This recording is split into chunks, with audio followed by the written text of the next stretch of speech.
I'm Turks, Cenk Uygur, Anna Kasparin with you guys. We have amazing stories today. Look, I can't even begin to describe all of them, but whatever you do in the second hour, don't miss the alt-right rally. The notes they gave for how to look at that rally for fellow neo-Nazis is hilarious. It's one of the funniest things we've had in a long time. Yes. So that's an amazing story. Jeffrey Lord has been fired. Well, hold, okay. And we'll get to that story in a second. Why did he get fired? And was it right to fire him or not, okay? But, and tons of Trump sex stories about his staffers, about his staff. Okay, anyways, but one that is super important and could determine the fate of the world. And I'm not exaggerating. I talked about it on Old School last night. I'm gonna explain how it affects the fate of the world a little bit later in this hour. Okay. Okay, so having said that, go. All right, we begin with some updates on the situation with North Korea. Donald Trump has doubled down on his aggressive statements in regard to the potential conflict with North Korea. In fact, he essentially said the following: "It's about time someone stood up for the people of our country." Also, he advised North Korea to, quote, "get its act together or it could be in trouble like few nations have ever been." Also asked about the possibility of a preemptive strike against North Korea, Trump declined to comment, saying, "We don't talk about it." But he does believe that maybe his comments regarding fire and fury geared toward North Korea wasn't tough enough. And what's interesting is, in the last 24 hours, there have been contradictions and statements that he's made in regard to North Korea, which is kind of scary. I don't know if he's really thinking things through, but he did make some statements on camera as well, and I wanted to share them with you. Let's go to the first video. Number one, I would like to denuke the world. I know that President Obama said global warming is the biggest threat. I totally disagree. I say that it's a simple one. Nuclear is our greatest threat worldwide. Not even a question, not even close. So I'd like to denuke the world. I would like Russia and the United States and China and Pakistan and many other countries that have nuclear weapons, get rid of them. But until such time as they do, we will be the most powerful nuclear nation on earth by far. So real quick, I like that he included the United States in that list of countries that he would like to denuke. But he said that his first order of business as president was to essentially improve our nuclear capability. So like literally in the same week, he went from one statement to something completely different. So this is what standard politicians do, and generally unscrupulous people. They say both things so that people can take whatever they want out of it, right? So the people who love the idea of us having nukes and maybe using them go, well, Trump said he'd use the nukes. He talked about nuclear weapons and how we have now more and better nukes, right? And people who are a little concerned about that might go, no, you guys are being unfair. He also said denuke the world, and they don't even say also. He said denuke, he wants to denuke the world, okay? This is otherwise known as the Sam Harris strategy, where you say both things, and so then when somebody says, well, you said you might want to use nuclear weapons, you go, how dare you say that? I also said I want to denuke, right? Right. And by the way, he says nuclear is our greatest threat.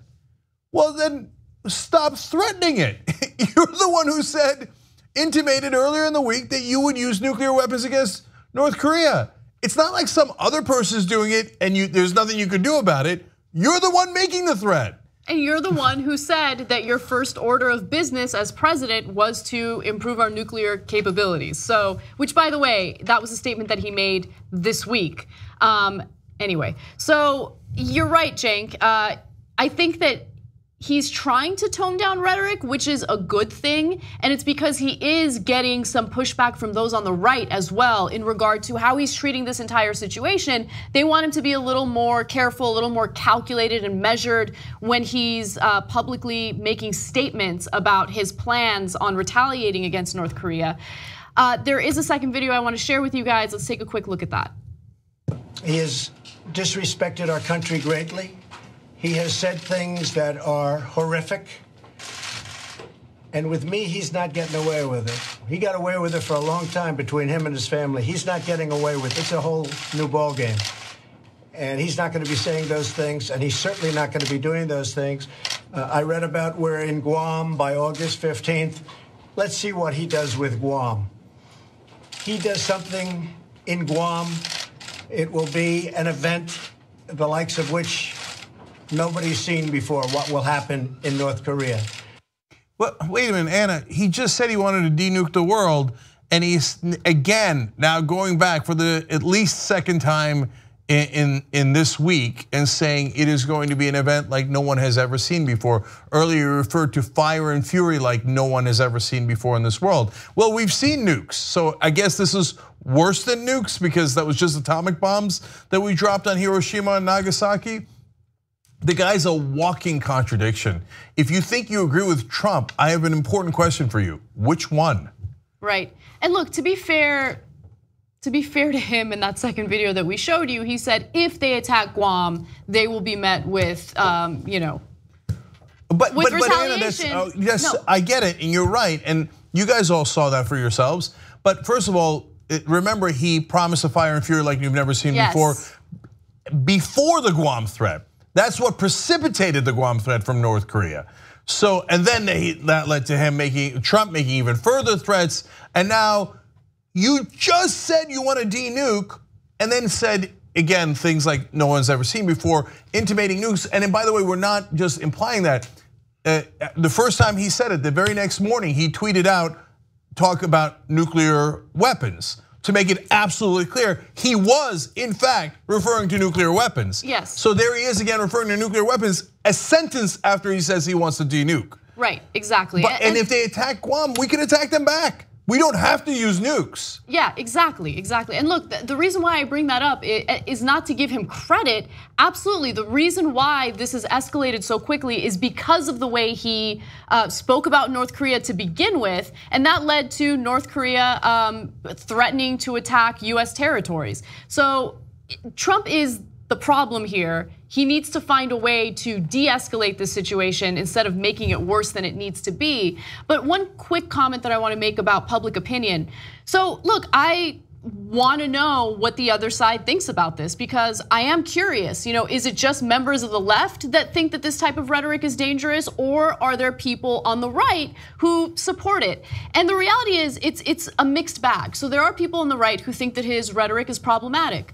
However, there are US citizens right now who are fed up with the way North Korea has been handled in the past. So they're not saying we wish there was military intervention, but they're saying, well, the presidents that preceded Donald Trump didn't do enough, right? They walked on eggshells and they didn't do enough, and why didn't they hold China's feet to the fire? And I think that that's a fair criticism, and I think that's honestly where Donald Trump should focus his energy rather than let's use our nukes.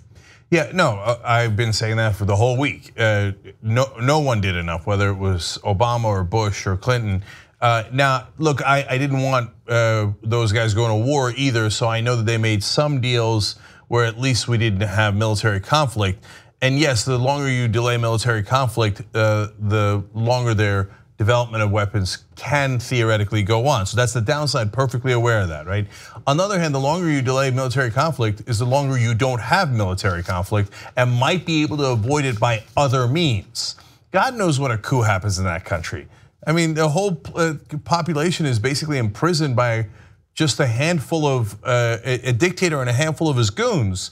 So you might get a surprising result at any moment. So in that sense, give peace a chance. Now, that doesn't mean you shouldn't take super aggressive diplomatic actions. And yes, you can have aggressive diplomatic actions by saying to China, hey, you know what?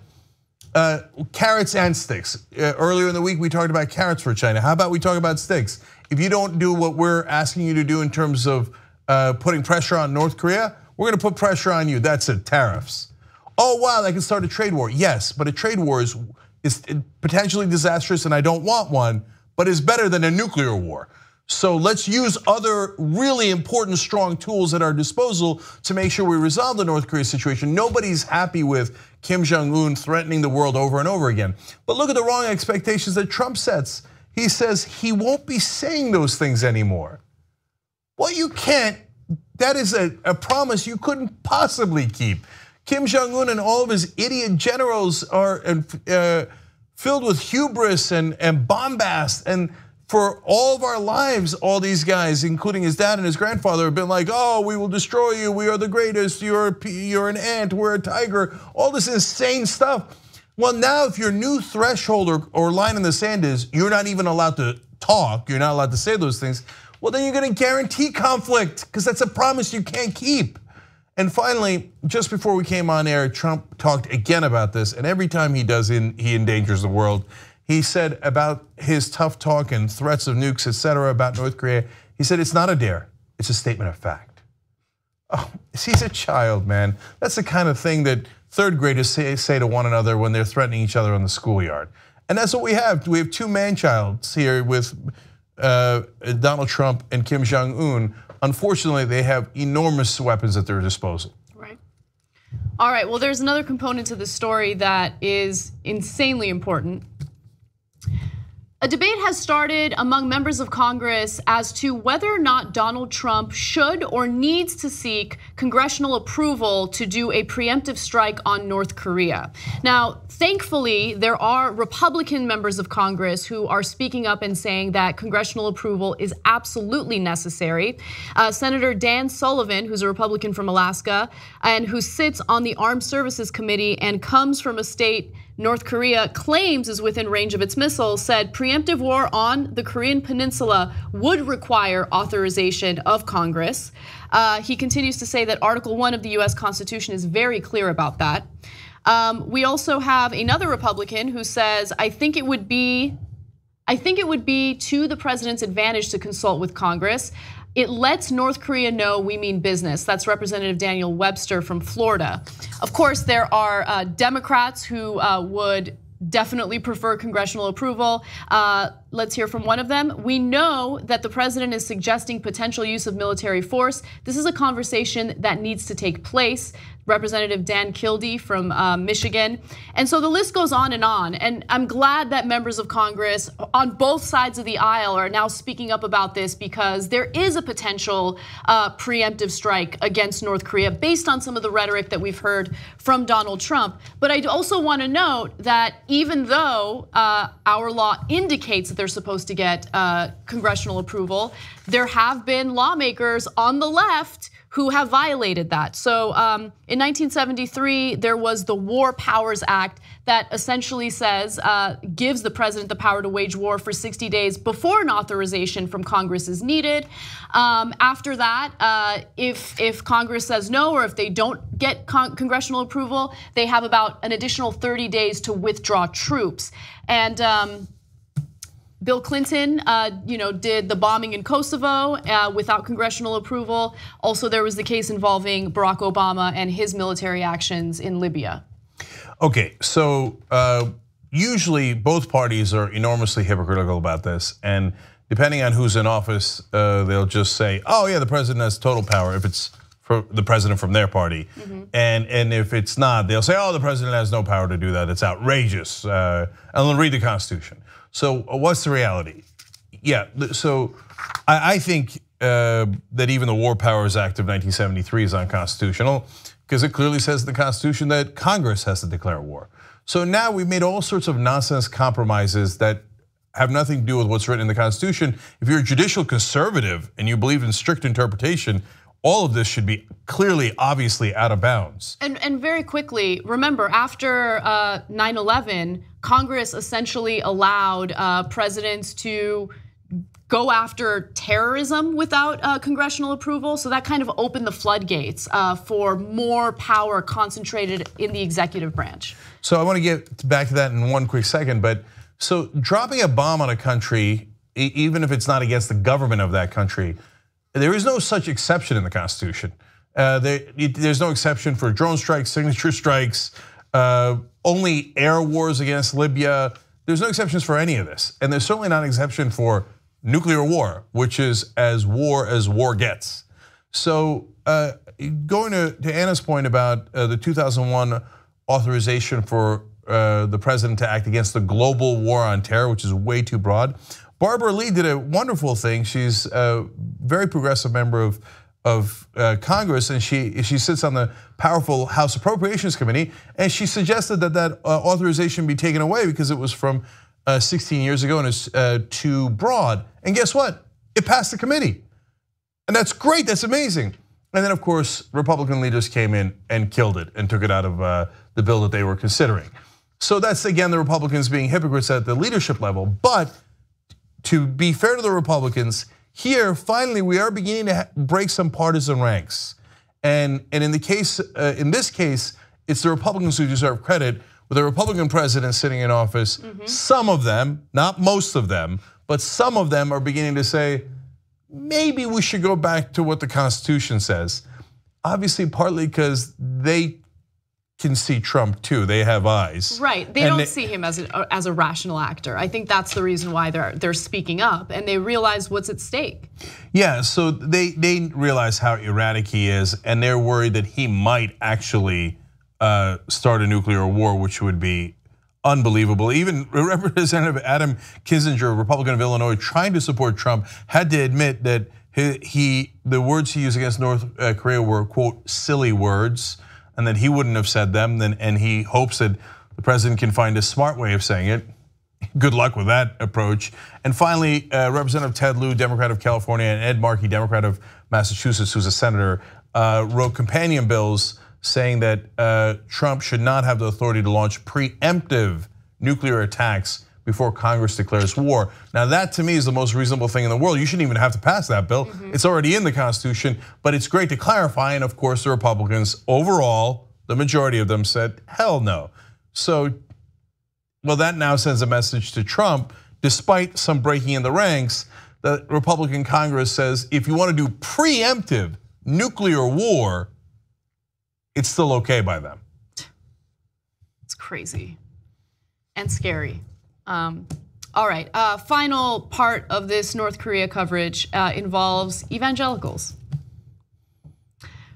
Robert Jeffries, an evangelical advisor to Donald Trump, chimed in on the North Korea debate and essentially told Trump that God has given you the ability, the blessing to take Kim Jong-un out by any means necessary. So let me give you his statement. He says, when it comes to how we should deal with evildoers, the Bible in the book of Romans is very clear. God has endowed rulers full power to use whatever means necessary, including war, to stop evil. In the case of North Korea, God has given Trump authority to take out Kim Jong-un.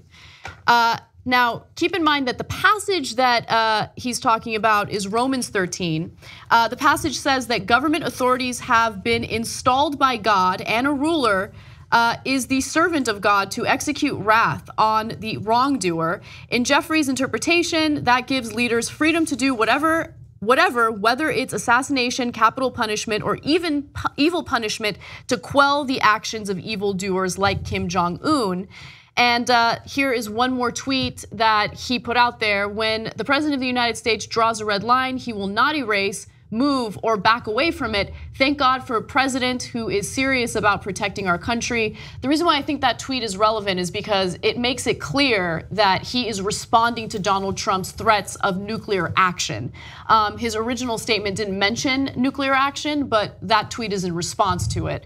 So it seems that he's very supportive. Yeah, so let's go into all the different ways that he has bastardized the text to his, if you believe in evil purposes. So first of all, Romans 12, the one right above Romans 13, says that you shall not repay evil with evil. Okay, so there goes that. Furthermore, Jesus said that you should turn the other cheek. Well, what happened to turning the other cheek? Now, look, do I think we should turn the other cheek if another country attacks us? No, but I'm not a Christian, nor do I think we should be ruled by the Bible. I think we should be ruled by the Constitution. But if you are a Christian and this guy pretends to be a pastor or pretends to care about Jesus and the New Testament, etc., well, perhaps he should read it And they asked him about Sermon on the Mount. And he admits sometimes people will ask him about the Sermon on the Mount. Have you ever even read it? Do you even know what Jesus said? And he said, quote, do you want the president to embody the Sermon on the Mount? I said, absolutely not. That's his quote. Insane. I mean, okay. The hypocrisy is amazing. And again, you consider yourself one of the most moral people on the planet, right? Your religion makes you so moral. You're advocating for a use of force that would wipe out hundreds of thousands, if not millions, of innocent people. Yeah, so let's talk about what a monster Robert Jeffress is. And look, whether you think Christianity is good and hence he is not Christian, or you think Christianity is bad and hence he is a Christian, I'm in neither one of those camps. I think all the religions are 100% untrue. So having a conversation about who's a true Christian or who's a true Muslim is irrelevant. The texts are completely contradictory within themselves. So yes, in the Bible it says eye for an eye. It also says turn the other cheek. So which one is it? Oh, don't believe the Old Testament unless it's Genesis and all the other parts that I like, including hating gays. But otherwise believe the New Testament, except don't believe the parts I don't like in that one. I mean, it's just total nonsense, okay? But if you claim that you're all about Christianity and God and all that, and you want the guy that you think is the most Christian, and you told all your evangelical voters to vote for him because he's the most Christian guy, and you tell him to ignore the Sermon on the Mount? Oh, for literally, for God's sake.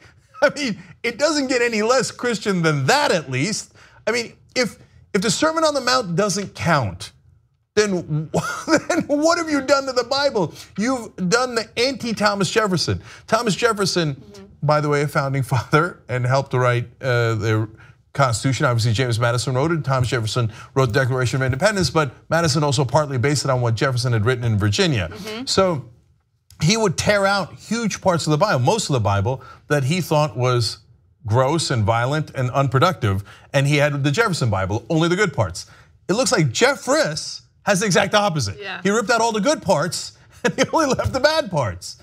And so in a nuclear war, and when you drop a nuke, and if you've never seen the pictures from Hiroshima or Nagasaki, it burns everyone alive. So you see, and that's in the core, 100,000 people incinerated immediately. On the outer edges, it burns people, but they don't die.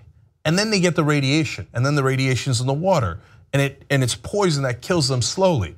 And it is the most grotesque thing humans have ever done to one another. You know, unfortunately, there is a long list of grotesque things we've done to each other, but it is certainly near the top.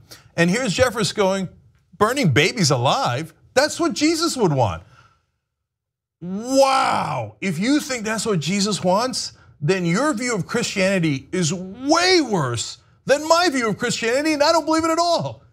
So these people are monsters. They really are. And look, the reality is, going back to your statement about how he takes the worst parts of the Bible and he, celebrates those parts as opposed to the good parts. I mean, it's true of a lot of people. Now, I think the vast majority of religious people look at their religious doctrine and they take the good parts out of it, right?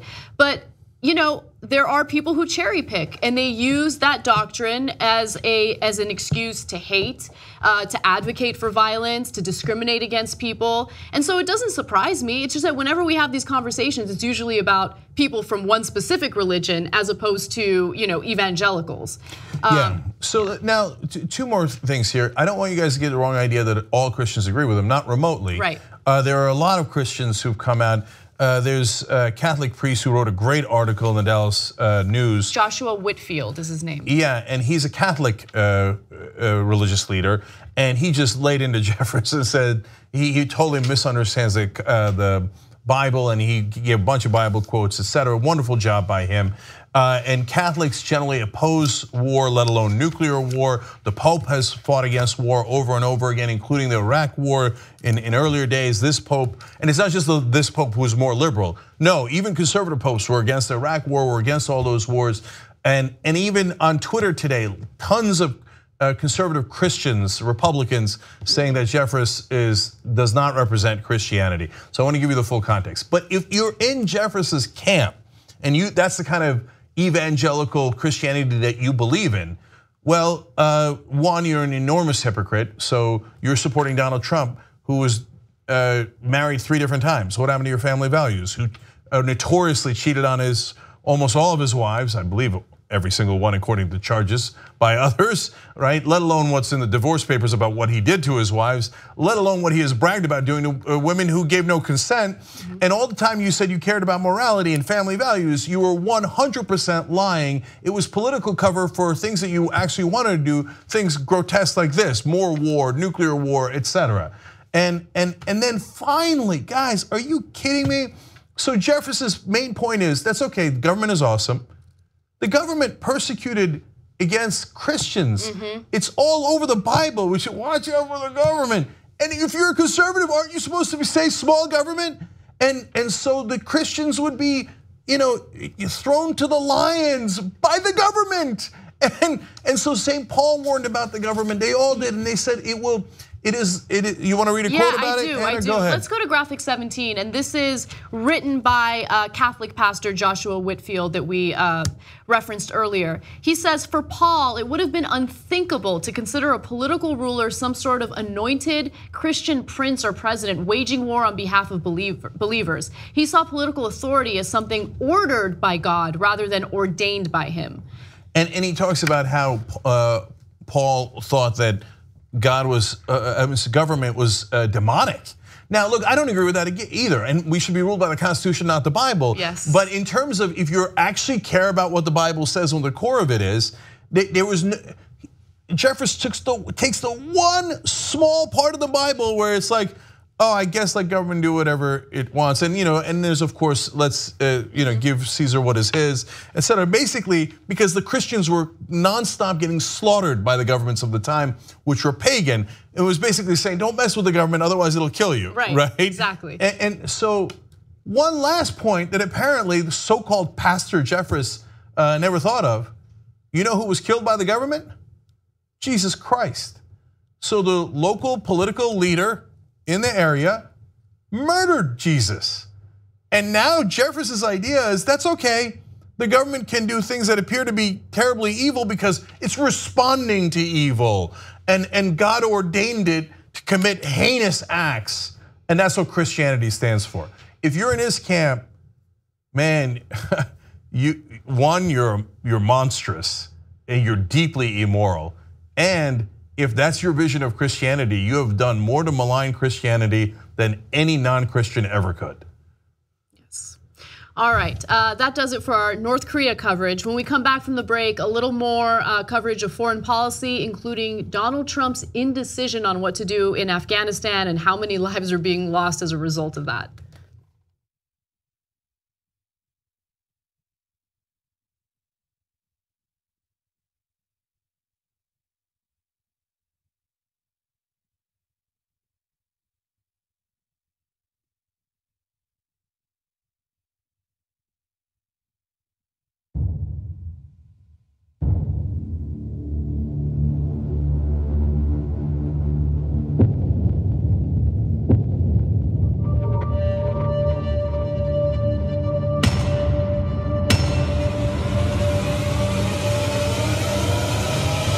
Been easy for me. I started off in Brooklyn. My father gave me a small loan of $1 million. All my life, I was told no.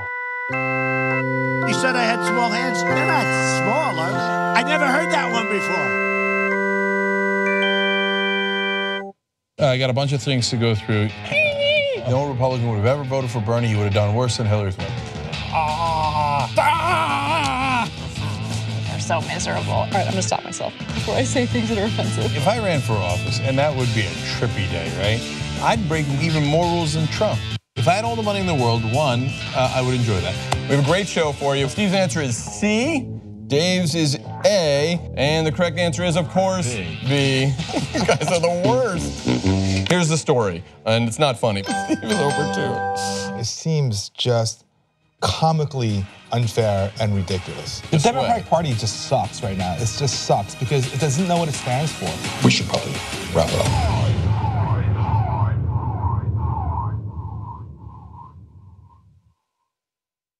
Great news, TYT is partnering with Participant Media to help solve the climate crisis, but we need your guys' help. Make sure you check out our series, 10 Days of Action, to learn more about what you can do to make a difference. And also go see an Inconvenient sequel, Truth to Power. It's in theaters nationwide right now. It has a really important message, and I want all of you guys to learn that and absorb it. It's very important. And look, if President Trump isn't gonna lead, then we should. And I believe in the American people, and I think we can do it. Already, the majority of Americans are on our side. And so are civic leaders, mayors, governors, and businesses, and they're all moving forward to stop climate change. So don't worry, guys, no single person can stop us. If we fight together, we can win. So I pledge to join the movement and hashtag #BeInconvenient. Go to inconvenientsequel.com/action to be part of the solution.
TYT, Cenk and Anna with you guys. Dizzy Moore wrote in on YouTube Super Chat. So if you don't know, that's where you can support the show a little bit and get your comment to us in a way that we might be able to read it, because there's like a million comments on YouTube. He wrote in, if John Iadarola is going to helm a morning show, I suggest the title Coffee and Pie. That's actually super smart. That's a super smart idea, Dizzy. Can I be on that show? No. We're back to the conversation. By the way, look at what I'm getting myself into. Like, anyway. Yeah. You want to be on more shows? You sure? I know. Okay. Anyway, Raven Olmacher says, just wanted to say congratulations on the new investment deal. I'm proud to support such an amazing show and look forward to all the accomplishments that are sure to come. Look out, establishment, the North remembers. So Raven, of course, you know I love that. Thank you. Now let's go to Twitter. Jess says, I'm living for Anna Kasparian being on hour 1 more and more. What is this? Thank you. I am Sox says, Trump can't take North Korea to court, so he over-escalates to nukes, because that is his normal go-to move. Oh, yeah, I'll sue you. Or firing people. Right. Aldo, one chingon, I said, D-nuke, our wordsmith in chief strikes again. It's so true. Yeah, Just Ray here says, religious people giving approval of violence should always be considered a warning sign. Nothing good ever comes from it. Yeah, has there ever been a time when a religious leader was like, okay, we're gonna threaten terrible violence, and then something good came? Like the next chapter was wonderful. Yeah. No, it's never gone that way. I also wanted to read a comment that was sent to me by Jordan French, longtime viewer of the show, who has a background in theology, so he's a bit of an expert. He says that same Romans 13 passage also says the government is right to pass taxes and it's our Christian duty to pass them, literally in the next verse. So. I like how Pastor Jeffress did not read Romans 12 or 14. Yeah. He just read half of Romans 13 and was like, oh, good enough, I'm done with it. Cherry picking, right? Exactly. Whatever suits his agenda. Yep. All right, moving on to some more foreign policy. Donald Trump has been incredibly indecisive over foreign policy in regard to Afghanistan. And as a result, it seems as though terrorist organizations, including the Taliban, are now gaining more momentum in the country. So instead of approving their plan for more troops as anticipated, the president has caught his generals off guard by questioning whether the 16-year-long effort to stabilize Afghanistan is still worth it. Now, prior to this story breaking, there was a meeting that Donald Trump had with generals in mid-July. And during that meeting, he was supposed to finally come up with a decision over what to do in Afghanistan. Do we pull out our troops? Do we commit more troops on the ground? And the meeting did not end well. And as you can tell, he's still indecisive. NBC did a really great report on that meeting, so I want to show you a snippet of that. Let's take a look. Senior administration officials take NBC News inside that meeting 2 weeks ago, where the president's key advisors surrounded him, including Secretary of Defense Jim Mattis. Those sources say the president lashed out, suggesting Mattis should fire the general in charge of Afghanistan, venting, quote, "We aren't winning," influenced, it seemed, by a meeting he'd had earlier with veterans of the Afghan war. Those same sources tell NBC News some in the room were taken aback by an analogy the president made, referencing the renovation of a favorite New York restaurant led by an outside consultant to illustrate how those on the ground might make better decisions than those at higher levels. His point was perhaps it would have been better if that owner had gone to the employees who are working in the restaurant rather than hired someone from the outside and wasted a lot of money. Those officials say the president also seemed annoyed China, not the US, is making money mining rare minerals in Afghanistan. Sources tell NBC News the president left the meeting without deciding on a strategy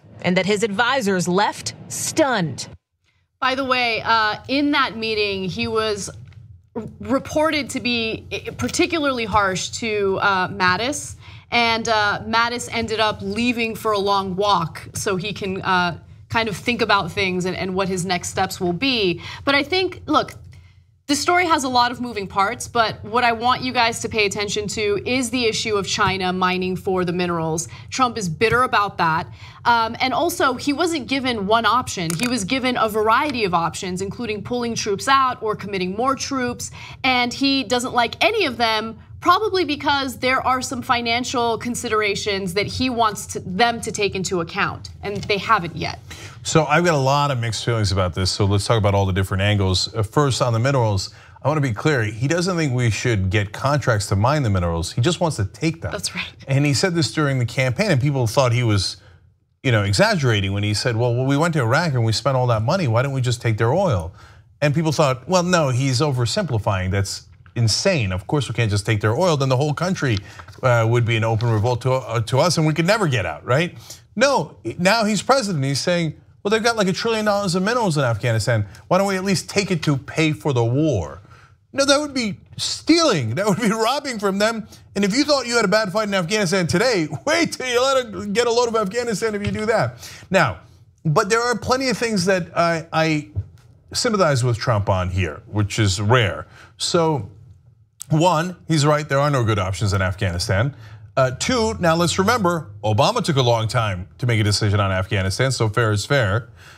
Three, the generals want to push him in a certain direction. And by the way, one of the reasons why that stuff got leaked to NBC, why there's an article in Politico, is a lot of the generals in the military industrial complex going, why won't he just do more war already? That's right. And McCain has responded to all of this by saying, Trump is being indecisive, and so I might take matters into my own hands and do what I can to commit more troops. And I'll get to some of the more detailed proposals that McCain has. But yeah, the generals want more war. John McCain, unsurprisingly, with his hawkish nature, wants more war. And so half of Trump's intentions, I would say, are good intentions because he realizes that what we've been doing has been failing. And he apparently met with real veterans from Afghanistan. Wonderful, that's the most he's ever done for veterans. That's true. I'll give more credit to Trump here. This is unprecedented, and then I'll tell you what his actual plan is, which is not good. In 2013, he said about Afghanistan, we should leave Afghanistan immediately.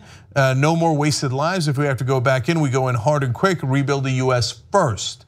He's right about that. He should just simply do that. That is one of the options, and he can stop thinking about it and just do his original plan. And in July of this year, when he's president, so just last month, he said, we've been there now for close to 17 years, and I want to find out why we've been there for 17 years and how it's going and what we should do in terms of additional ideas. About whether there'll be more troops there, he said, we'll see. So those instincts are good. And then his generals, and they view this to be like a positive thing, and they gave it to Politico as like, come on, we want more war, right? The Afghan government controls or influences only 60% of the country this summer, and they say last summer they controlled 65% of the country. So they're saying it's deteriorating, and hence we should put more troops in. But wait a minute, we've had troops there for 17 years, and you still only control 60% of the country? And you thought it was a great thing when they controlled 65% of the country last year? No, all of these things are disastrous. Get out, get out, get out. Now, so that's a lot of praise for Trump and the direction he seems to be going. The minerals are a good point by Anna. There's a huge counterpoint. Doesn't understand how this thing works, and basically looking for how do I get, or how, to be fair, not Trump directly, how do we get rich off of this thing? Right. That's the way his mind works. But much worse is that if he just wanted to get out, he could actually make that decision. He's the commander in chief. He can just order it and we're done with it, which is what he's been saying for all along. Why don't you just do it? Well, there's a reason why. He's thinking about privatizing the military in Afghanistan. Now, this has a couple of components. One, it takes power away from the government and it gives it to unaccountable private mercenaries. Now, okay, number two, the guys he's thinking of hiring is led by Eric Prince, the guy who used to run Blackwater, who is the brother of Betsy DeVos, and the DeVos family is one of the top donors to Republicans in this election cycle.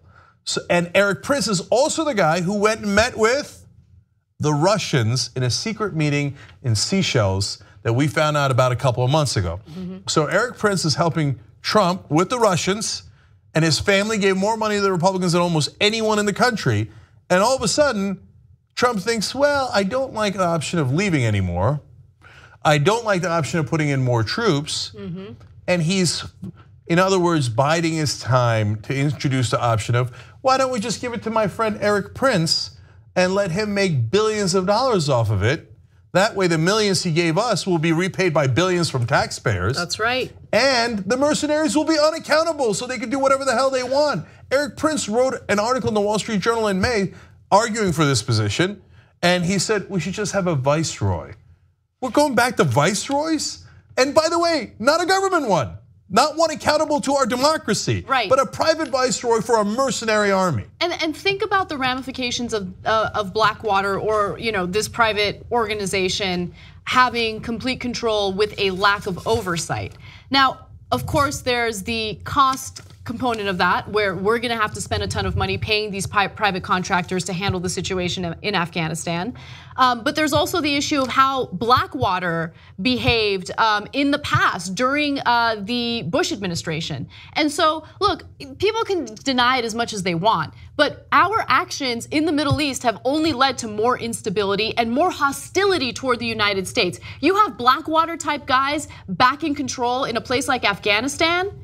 I mean, you think they're going to treat people fairly or in a nonviolent way? I think it's actually going to lead to even more hostility toward the United States. It's a really bad idea. And by nonviolent, what we mean is in a way that gets the country on our side so we can quote unquote liberate it and then eventually leave so taxpayers stop paying money and so that we stop losing troops and we have stability in the region. And so look, my opinion of Trump is not very high, to say the least. But if he does the right thing and says, hey, after 17 years, this isn't working, I agree with the veterans. I agree with the libertarians. I agree with a lot of the right wing who says we should get out, the nationalists. I agree with progressives, etc. We're leaving. Then I'm going to give them all the credit in the world on that issue. Okay, and I'm happy to do that. I can't wait to do that. But if they go to a mercenary army instead, and they would be paramilitary units and not subject to oversight by the United States military. and they're bragging that they're calling this the Laos option. You remember what we did with Laos during Vietnam? Did that go well? That ended in disaster. But they put it out there like, oh yeah, let's just do the same thing we did over there. As if it was a positive thing. So if he goes in this direction to enrich his donors at the expense of our democracy, let alone what might happen in Afghanistan when these mercenaries take over, it will be hideous. And just when you thought it couldn't get worse option than more military escalation in Afghanistan, he will have found an even worse option. All right, let's go back to the United States. A quick update on what's happening with health insurance. If you're relieved that members of the Senate were unable to pass a replacement plan for the Affordable Care Act, don't breathe too easy, because it turns out that next year, health insurance companies are planning on raising the prices of premiums due to the instability and uncertainty caused by Trump and members of Congress. Now, keep in mind, private industry hates uncertainty, and so they're unaware of what's going to happen. Mixed signals from President Donald Trump have created uncertainty far outside the norm and led insurers to seek higher premium increases for 2018 than would otherwise have been the case. Now, Kaiser Family Foundation did a study into this because they were curious to see what the health insurance market will look like in 2018, and unsurprisingly, the numbers aren't looking too good. So let's go to graphic 28. Kaiser researchers looked at proposed premiums for a benchmark silver plan across major metropolitan areas in 20 states and Washington, D.C. Overall, they found that 15 of those cities will see increases of 10% or more next year. The highest is a 49% jump in Wilmington, Delaware. The only decline was actually in Providence, Rhode Island, with a 5% reduction. Now, if you look at this list, you'll get a sense of the cities that will see an increase in their premiums. New York City, 10%, Portland, Oregon, 12%, Los Angeles, California, 12%, Nashville, Tennessee, 21%, Albuquerque, New Mexico, 34%. So the numbers aren't looking good.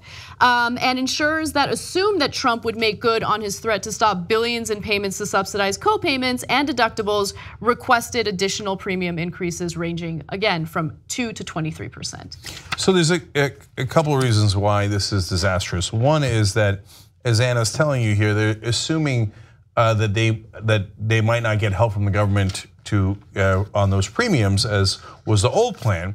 So they're like, well, let's just in case just boost the premiums, and so now you have to pay more because of the instability. Secondarily, they thought that the IRS might stop enforcing the mandate and the fines, so they were worried about that would cost them additional premiums as well, because then people would stop getting insurance knowing that there was going to be no fine. So because of that, they also increased premiums by 1.2 all the way up to 20%, on top of what the 23% we talked about earlier. So that's all disastrous news for anyone who has to, especially if you don't have employer-based healthcare. And part of the reason why instability is a really bad idea. Instability is a bad idea when it comes to world affairs, markets, and in this case, health insurance as well. But secondarily, it creates this ironic situation where Trump will then turn around and go, oh, look at this, premiums are going up because of Obamacare. That's right. Now the experts say, no, they're actually going up because of you. Right. But he'll lie about it. Of course he'll lie about it, and people will totally buy it, right? They'll think, oh, this is the Affordable Care Act, this is Obamacare, look at the premiums, it's imploding. And that's the frustrating part about all of this, right? It's how easy it is to spin what's really going on. And in this case, again, it's about the instability and this unstable situation that we're dealing with is making them raise their premium prices. Yep. This is crazy, but I mean, that's the reality of the situation. We'll see how it plays out. Yeah, so don't believe the hype. Go and actually check out the Kaiser Family Foundation report on it and find out what's actually happening in the markets. All right, we got to take a quick break here. When we come back, it is a sex scandal in the Trump administration. There's actually two of them. Now there are two of them, but the first one is monumentally important and could affect the North Korea situation and whether Trump is going to be removed from office. So we'll explain why when we return.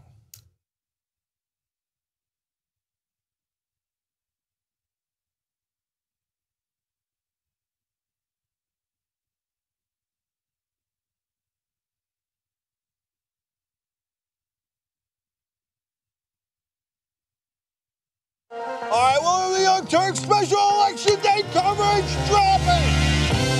An amazing power panel. Look at this panel. You want to talk about power? Like a smart Destiny's Child. We're all too strong. We start a revolution.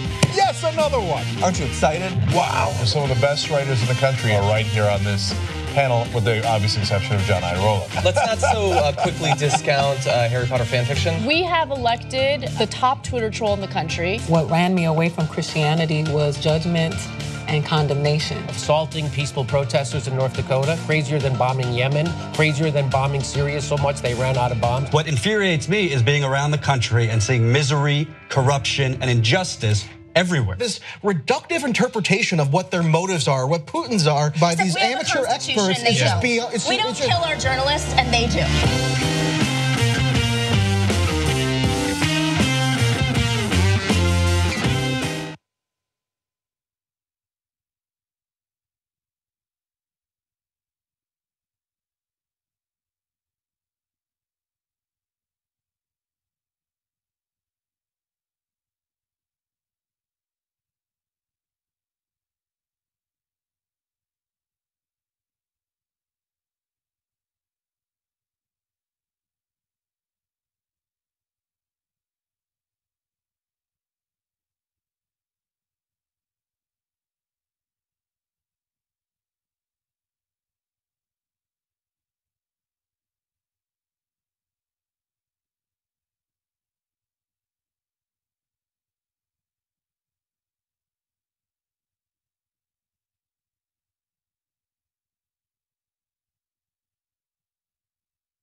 Young Turks. Members of the day are Alex Dompeling and Mark Wish. Thank you for being members, guys.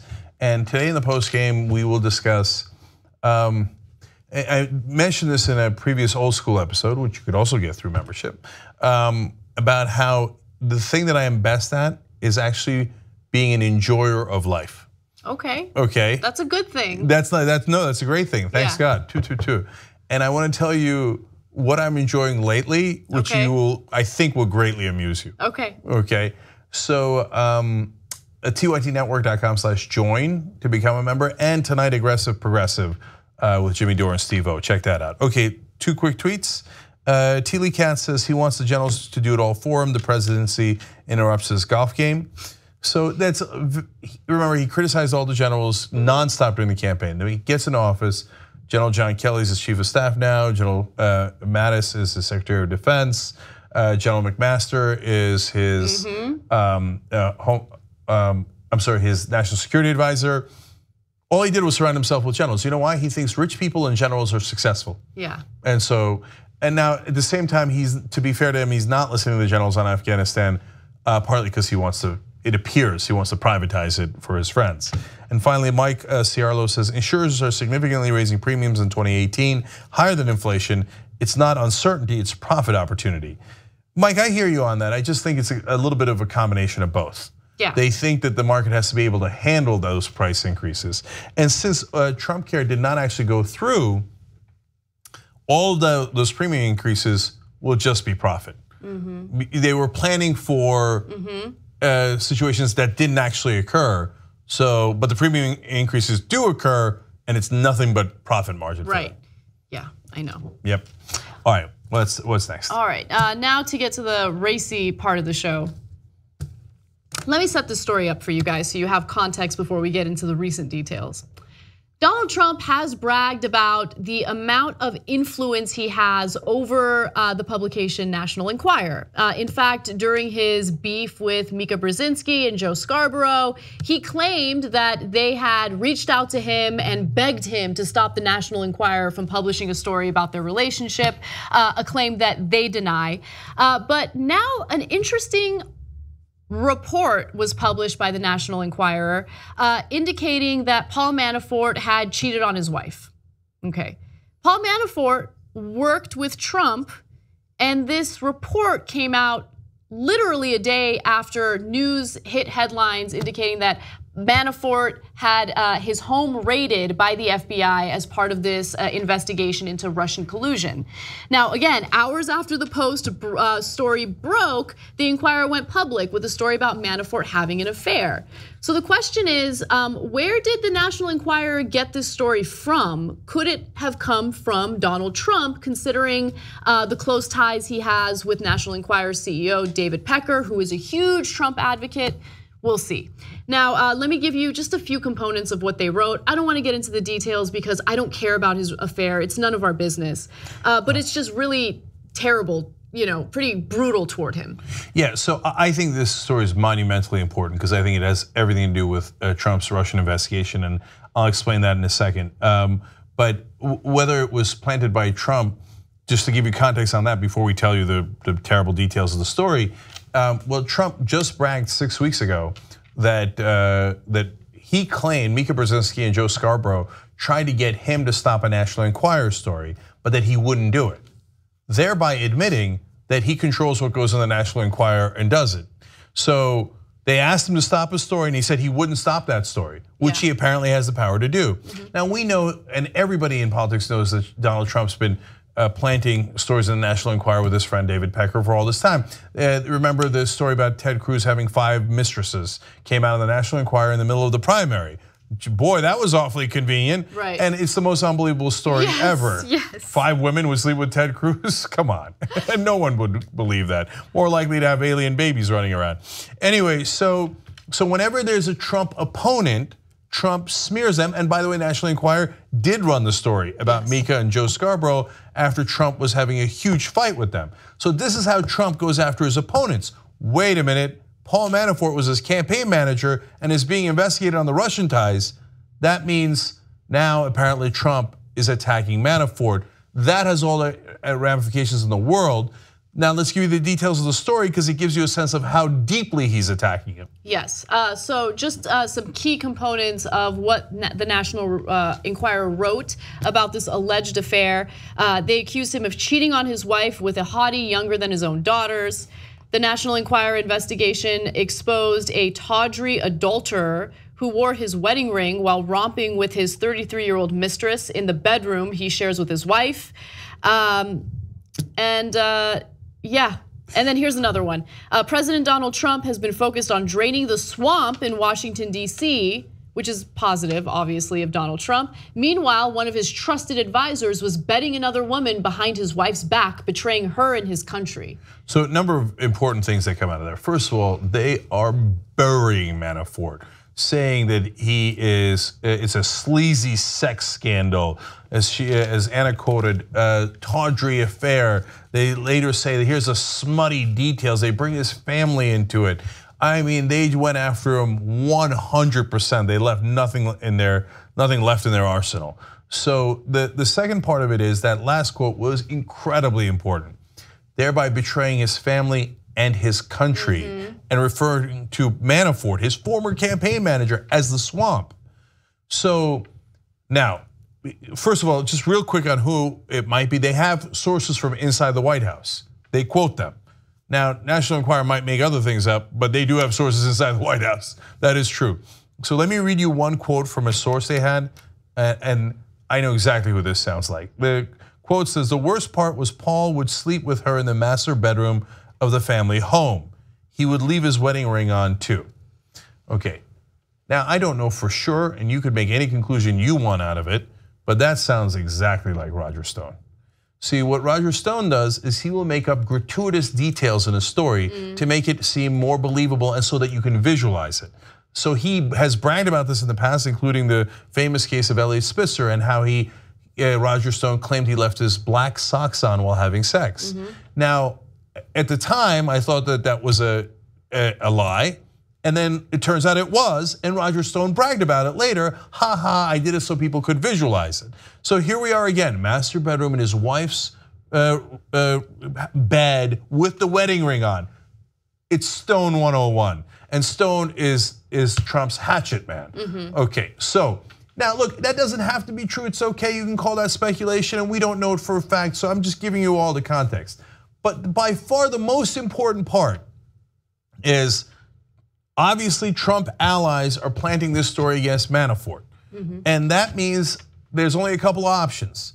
Either they had threatened Manafort earlier with this blackmail, which is Trump 101 that he referenced in the Mika and Joe story. He said, and Joe Scarborough said, I won't give in to his blackmail over the National Enquirer.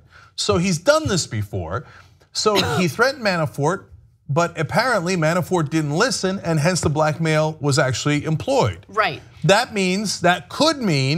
would logically mean that Manafort is cooperating with the feds. Right, so going back to the raid that was done on Manafort's home in late July. Remember, there was the fear that some Trump aides have in regard to the FBI using whatever evidence they have against Manafort as leverage to get Manafort to speak up about what's going on with Trump and collusion with Russia. And so there's definitely fear coming from the Trump camp. And now this story gets published literally the next day after we find out about that raid on Manafort's home. I mean, look, again, a lot of what we're saying right now doesn't have hardcore evidence behind it. It is speculation, but I mean, you put all the dots together and it just makes sense. Yeah, but by the way, guys, look, just because you don't have the internal memos from the FBI doesn't mean that it's like, oh, it's not true. It means I don't have the smoking gun, but Robert Mueller might. And if you can't use logic, okay, then we should stop analyzing any news story. Right. Right. And look, the logic of this is Trump against Manafort. Manafort has info about his campaign. They're investigating Manafort for connections to Russia. They're investigating Trump for connections to Russia. We find out that they have Manafort's hardware. So look, there's another possibility. They think, okay, we're gonna make Manafort the scapegoat. We're gonna say, oh, it wasn't us. Oh, he did a deal with the Russians? Oh, well, the president didn't know anything about that. I can't believe Manafort betrayed his country. Okay, good luck with that strategy. Because if Manafort has the evidence and he's given it to the feds, you're screwed. And by the way, like I want to go back to graphic 38 real quick, because just the wording means everything. The way that this paragraph is constructed, President Trump has been focused on draining the swamp in Washington, D.C. Meanwhile, one of his trusted advisors was bedding another woman behind his wife's back, betraying her and his country. I feel like that's Trump 101. Of course. No, look, if you don't think that was Trump that planted the story, you don't know anything about politics, and you want to purposely be blind to what Trump has done over and over again with this exact publication. That's fine. I don't care if you believe it, because there are actual realities, and they're going after Manafort because they know what happened, right? So this is potentially disastrous news for Donald Trump and wonderful news for the rest of the world. So if Manafort has begun to cooperate with the special counsel, tick, tick, tick, tick, tick, tick, tick, tick, it's only a matter of time before Trump goes down. So now we're in a race against time. Can Mueller conclude that investigation with apparently maybe with evidence from Manafort, which could be absolutely critical, before Donald Trump uses any nukes? I'm not kidding. I'm being dead serious about this, because he keeps threatening nukes. And if you think that he wouldn't do something that stupid or crazy or immoral, you don't know Donald Trump at all. So if it turns out he knows that there's an investigation coming to get him, his popularity is down to 33% and dropping. And he doesn't understand the severity of nuclear war, and he thinks, what, we have more nukes than them, we'll win. And he keeps saying things like that over and over again. And he is convinced that it would help him rally the country. If you're sure that Donald Trump wouldn't do it, I don't know what you would base that on. Even Donald Trump doesn't know what he's going to do. So it's a race against the clock. So Mueller, go, go, go. And it's not just me that now believes that. Apparently, the Trump administration believes that. That's why they're attacking their former campaign manager. Oh, this is some Game of Thrones shit. Oh, yeah. Anyway. So, hey, that's, like, I'm just gonna repeat it one last time. It's great news that they're attacking Manafort. That means they think Manafort is working with the feds against Trump. Great, okay? Yep. All right, one final story for you in the first hour.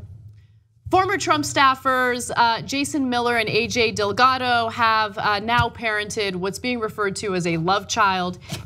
All right, so amazing family values individuals there who apparently had this affair during Trump's campaign. Miller used to serve as Trump's communications director, while Delgado frequently appeared on news shows to talk up the mogul before he became president. Now, the reason why this is making headlines right now is AJ Delgado is basically going on this Twitter rant in response to a Page 6 article where Jason Miller says that he and his wife are excited and welcome this new baby into their lives and into their family. And Delgado didn't take too kindly to that, because apparently after she told Miller that she was pregnant, he cut off communication. They only communicate through lawyers. So let me give you a little taste of what Delgado has to say on Twitter. Dear friends, beyond thrilled to share with you that I'm now a proud mother of a beautiful son, William, born July 10th. That was the announcement that she made for her new baby. Now, Jason Miller told Page 6. Well, that's what Delgado says. We don't know that Jason Miller was a source for Page 6. Although they quote him, so it's a pretty good guess. Right, okay. So he says, my wife and I, along with our 2 daughters, are excited to welcome William into the world and into our family, and we appreciate the well wishes we've received from so many. Now, Delgado was not happy about that. She says, oh wow, just reading the Page 6 article, so much wrong in it, I don't know where to begin. Love how Page 6 article implies it was a Vegas love child. No. The father and I were dating for 2 months. He was separated from his wife, he said, and had been since June. And I'm not sure what Jason means that he and his wife are excited to welcome Will. Really? News to me. Let me shut up before I say more. She did say more. She says, wasn't my choice to discuss this, but since Jason went to page 6, something she's assuming, I now have to share. Story to McKay Coppins, stay tuned. Okay, so let me just back up, give you complete context on this and why I think it has some relevance. So number one, Delgado threw Miller under a bus earlier, and I think a lot of people would say rightfully so. I think there are no good guys in this story, with the great exception of Jason Miller's wife, who's an American hero for forgiving him, I guess, and her choice and whatever she wanted to do, everybody would understand. And then welcoming the young child into the family, it's unbelievably gracious and magnanimous of her. But now let's talk about the bad guys. So people didn't know about the affair. All of a sudden there's leaks about how Delgado and Miller were at a strip club in Vegas before the last presidential debate. Hence the reference to the Vegas love child. Delgado says it was conceived somewhere else. Who cares? Okay, no one cares where it was conceived, but they obviously had an affair. That's the relevant part here. And Delgado starts leaking about the affair back then. So Jason Miller wants to be White House communications advisor, and Delgado starts saying he should resign immediately. People are like, whoa, why is a Trump surrogate saying that this Trump top aide, and he was a communications lead for the campaign, should resign? And then he does resign. So now, they obviously had an affair. He's married, party of family values. They got 81% of the evangelical vote. So evangelicals just admit it. You love tawdry sex. You love illicit affairs. You love divorces. You love all the things that are not in the Bible, because Trump got divorced twice, has been married 3 times, cheated on all of his wives. Almost all of his advisors are now Miller apparently in this affair, Delgado in the affair. Story in the National Enquirer probably planted by Trump that Manafort had an affair. Affair. Evangelicals just confess you never cared about sex outside of marriage. You never cared about it. All you cared about was your politics for other reasons. It was always a political prop for you, and I think that's the core of this story. So now, finally, Delgado says that stuff. Miller gets fired basically, and steps away from the Trump administration. I don't know why Delgado thinks she's on such a moral high ground. Right, can I comment on that quickly? Yeah. Look, I know that, let's say 2 people are engaged in an extramarital affair with one individual being married, the other not being married. I know that the blame is placed on the person who is married. They shouldn't be cheating on their significant other. However, her qualifier of they were separated, and you're part of this conservative movement where you go around judging the lives of other individuals, and then you're saying, no, what I did was okay. I mean, he was legally married, but they were separated and we dated for 2 months. No, he's married. Okay? So that qualifier doesn't justify your actions. And by the way, look, this is, for people who don't go around judging the lives of other people, like, we're humans and I get it. And so if this didn't involve family values conservatives, I wouldn't be as harsh. But like, her qualifier just really grates on my nerves, because it's not, no, that's not good enough. That doesn't make you the good guy. Now, I hear you. I mean, it was super shady of him to cut communication with you after you told him that you got pregnant. But also, while you continue on with this public, ridiculous behavior, you gotta keep in mind, you have a son now, right? You've brought a child into this world, and now this crap is gonna live on the internet for the rest of humanity, and that kid's gonna read it one day. Like, just stop. And Jason Miller is his dad.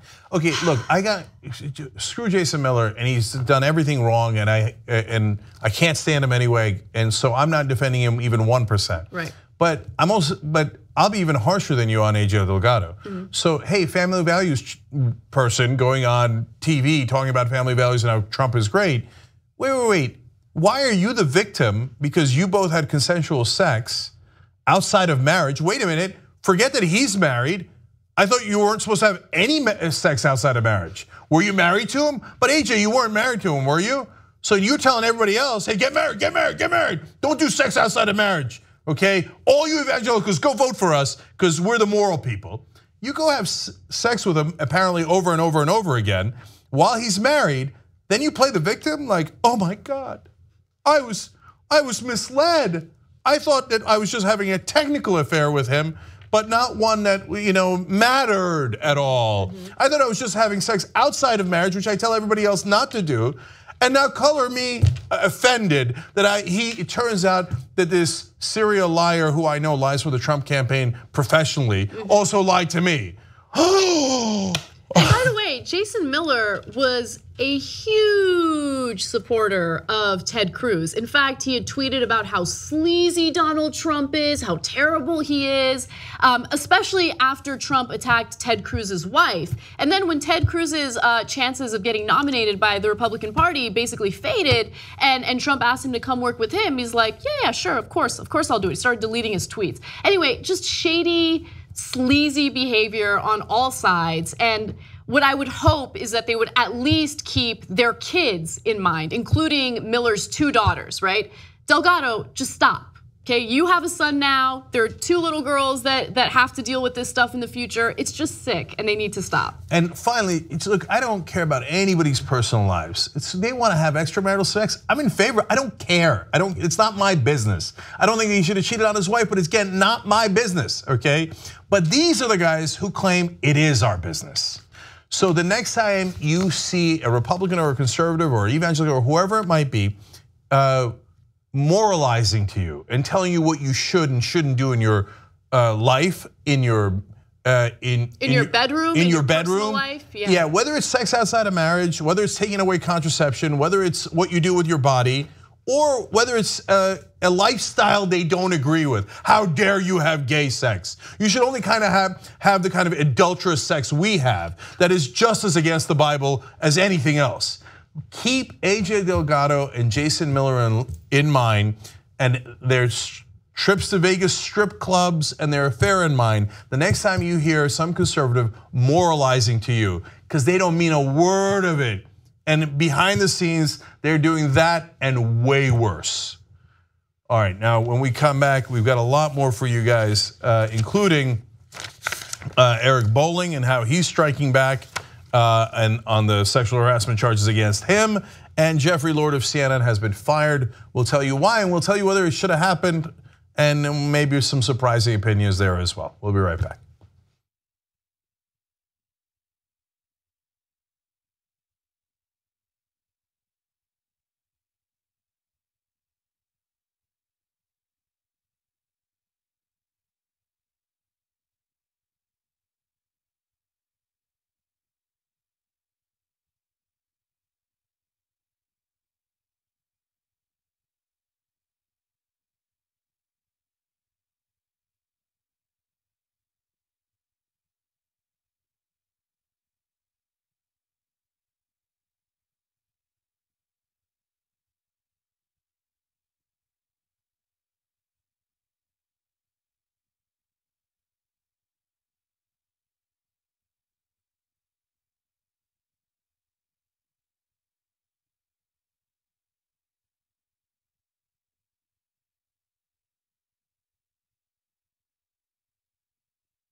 All right, back on the Young Turks. Brett Ehrlich joins us, everybody. Yes. Hey, thanks for having me. Thanks for being here, Brett. And Jen Canano with you as well. Unregistered Chicano has a great point, speaking of Game of Thrones. He says, welcome to the world, William Snow. I kind of feel bad saying that. It's not the kid's fault, but he could be the king of the North one day. Derpolotamus says, fake news, no hotties going for Manafort. Well, look, man. Look, I don't even know if Manafort had an affair. The whole thing could be made up. I don't care. But yes, powerful men, whether they're hotties or not, are get women, especially conservative women. I want to talk about that briefly in the post game. Okay. Okay. God I bless. have a personal story to share with that. Ooh, wait, now all of a sudden that sounds a lot of fun. Yeah. tytnetwork.com/join. Okay, Jordan Veraldo says, article said Manafort betrayed his country to discredit him in any future public testimony. Yes, and it's such a poor strategy. That's not gonna work. You think some juror at the National Enquirer is not gonna talk about that, is gonna pretend to be impartial and then come back later and be like, oh my God, he betrayed his wife, I don't trust him. It's just such an old school, terrible strategy. And basically what it tells the whole country is, we did it, and Manafort knows we did it, so now we're trying to bury him. And finally, Lucy First says, Manafort is going to roll over on everybody. #lock them up. Oh, one thing I forgot to mention, in that whole drama, where I think it sounded like Roger Stone, who was a source for the National Enquirer story. Roger Stone and Paul Manafort used to be partners. They were lobbyists together. Yeah, so look, another thing that I love about this story is, look, you guys all made your bed. Now you got to lay in it, right? Well, you deal with the shysters, you're wheeling and dealing with the shysters, you're gonna get screwed over by the shysters. And that's right. what I love about it, it's so good. So Trump and all those guys surrounded themselves with bad guys who are only in it for themselves and only in it for greed. Well, then they shouldn't be surprised when, lo and behold, they're in it for themselves and don't give a damn about you, especially when you showed no loyalty to them. Exactly. I believe that's called the chickens coming home to roost. Yes. All right, Brett, what do you got for us? From chickens to the male of the species, Eric Bolling. Eric Bolling, shown here in this dashing, what a handsome man. Wrong. Fox News' Eric Bolling, you know him from The Five, and he has another show on Fox Networks, Fox News Networks. He is suing the reporter who outed his PP pics, so to speak. Yashar Ali, a HuffPost reporter who cited 14 different sources saying that Eric Bolling sent pictures of male junk. We're not saying it was his, we're saying it was male genitals to female coworkers. The reporter tweeted, after these stories came out, tweeted this, saying, just received a summons. Eric Bolling is suing me for defamation, $50 million in damages. I stand by my reporting and will protect my sources, he continued, saying, not going to stop reporting on Eric Bolling or anyone else. I've had family members killed / jailed in Iran. A lawsuit isn't going to scare me. Bolling responded afterwards, I will continue to fight against these false smear attacks. Thank you for your continued support. I just want to quickly go back to pictures of the peenie and whether or not it belonged to Bolling. I would argue it would be worse if Bolling is sending pictures of genitalia that belongs to other men to these women. Did he take those pictures? Yeah, like that. I don't know if that makes it better. But anyway, I just wanted to quickly comment on that. Wouldn't you find Eric Bolling, big guy, might not have an equally big whatever. Maybe he wants to impress these coworkers with a gentlemanly dick pic. So maybe he goes online and he searches for bigger ones and sends them and passes them off as his own. It is definitely worse. I think it would be hilarious. Also, maybe he could deny later that they were his if a Michael Jackson genitalia investigation were to take place. God. So we should do a poll on this. What's worse, if he sent his picture of his own penis, great, was embarrassed by his own penis and had to search the internet for a larger one, presumably, or if he went to a coworker or a friend and was like, "Can I borrow yours?" I mean, wow. What size shoe do you wear? Oh, okay, come over here. 16? Here's who he didn't go, Trump. Anyway, okay. So now look, if Eric Bolling is serious and thinks that Yashar Ali made up 14 sources. Have at it, Hoss. He'll see you in court. And from my point of view, I mean, I'm not Ali, but I would look forward to it because then we might get to find out the 14 sources. Right. And they might get to tell you a lot more details. Eric, I don't think that's gonna work out for you. Yeah, Eric's strategy here is a very bad strategy because I don't think that Ali made this story up. I don't think that he's this bad guy who just wants to smear bowling. I think he actually has evidence to back up his claims. And so if this actually does go to court, that evidence needs to be presented. And so I don't know. So there's two reasons why bowling does it, because you might think like, why in the world would he do such a boneheaded thing? Well, he's the guy who sent the pictures allegedly in the first place. All right, so one is a Trump move. You use threats of giant lawsuits to intimidate people. That's right. So now he didn't sue him yet. He's just threatening to sue him. And for example, Trump during the campaign threatened to sue the New York Times. He never actually did it. And by the way, it's the same lawyer that Trump used to threaten the New York Times with a lawsuit is the lawyer that Bowling is using to threaten Yashar Ali with a lawsuit. And by the way, they're not threatening Huffington Post that published the story. They're only threatening the writers because they think Huffington Post is a giant company and they have some power. They have the resources to fight back, whereas we might be able to intimidate this young reporter, right? It's such a classic scummy Trump kind of move. And so it doesn't mean that he's actually gonna go through with it, because you might wanna try to intimidate him out of it. Oh, that didn't work. Yeah, never mind about that lawsuit. Yeah, absolutely. That's gotta be what it is. This guy, the reporter is just, I love the response, just being like, I've seen worse. I've seen worse in my life than Eric Bowling trying to sue me for $50 million. And that's absolutely right. Going after not going after HuffPo, absolutely intimidation tactic. Yeah, and in Yashar Ali's case, he's definitely seen worse because he probably saw the pictures. Oh yeah. Oh my. Yeah, apparently it happened several years ago, but multiple times to multiple people over a course of time. But anyway, all of this is alleged. Eric, if you really want to prove your case, have at it, Hoss. Go to court and show that it isn't your penis. There you go, I can't wait. But by the way, even if it isn't his penis, sending unsolicited dick pics to your colleagues is not right. You're not allowed to do it. Doesn't matter if it's his junk or someone else's junk. No, and to be fair to Eric Bowling, he's claiming that none of this happened. Right. That's true. Oh, by the way, I'm actually being overly generous to Eric Bowling. He never said that.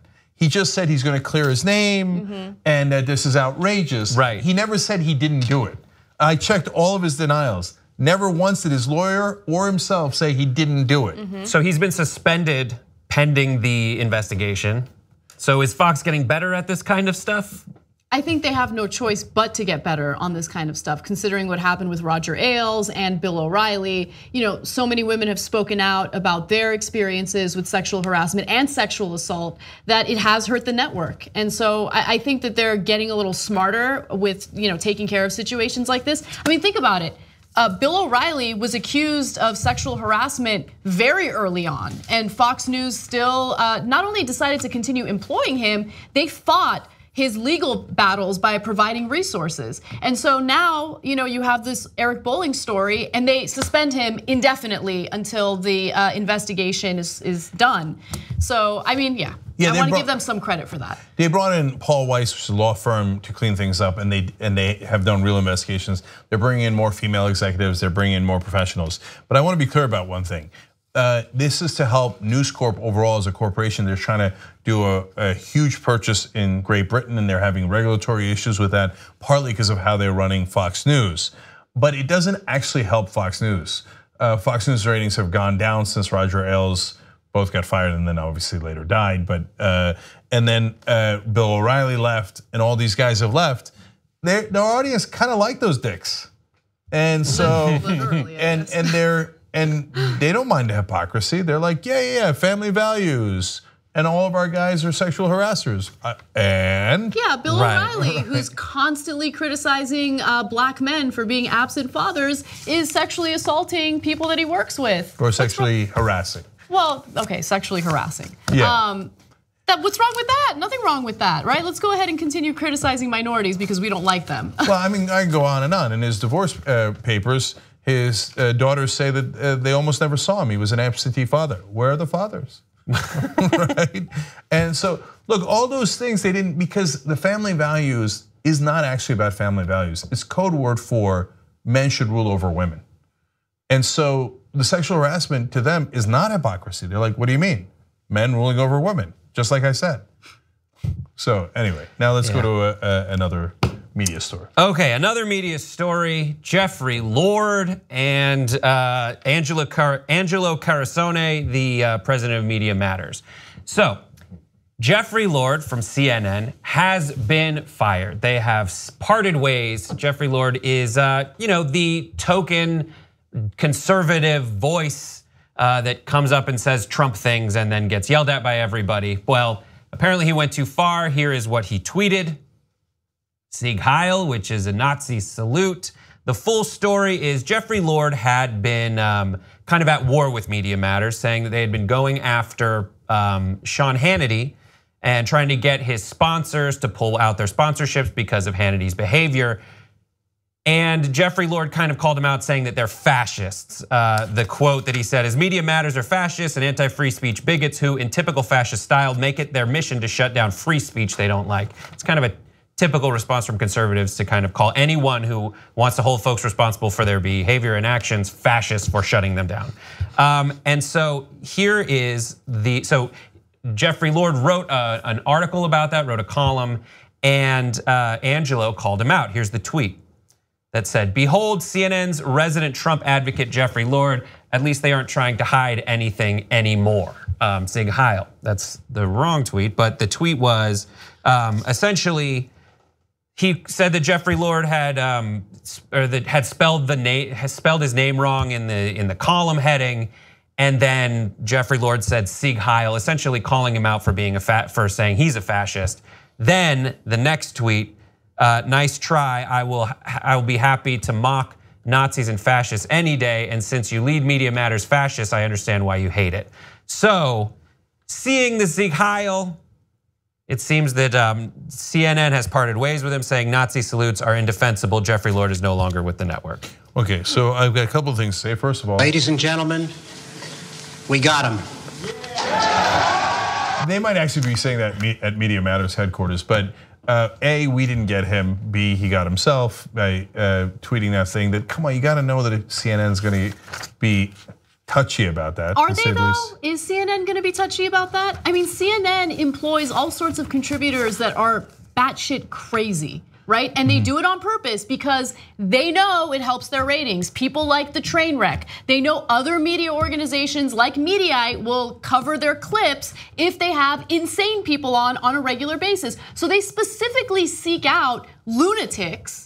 And then all of a sudden it's like, oh, he said something really offensive on Twitter. I guess we're gonna have to fire him. Look, Jeffrey Lord is a bad person. There's no question about that. But firing him is putting a tiny little Band-Aid on a gushing wound, okay? And the gushing wound is CNN's hiring decisions. They hire lunatics. I'm not saying that they shouldn't represent or have people come on to represent, conservatives or the right wing, but they specifically go for crazy people like Scotty Nell Hughes, for instance, who literally has no evidence to back up anything she ever says.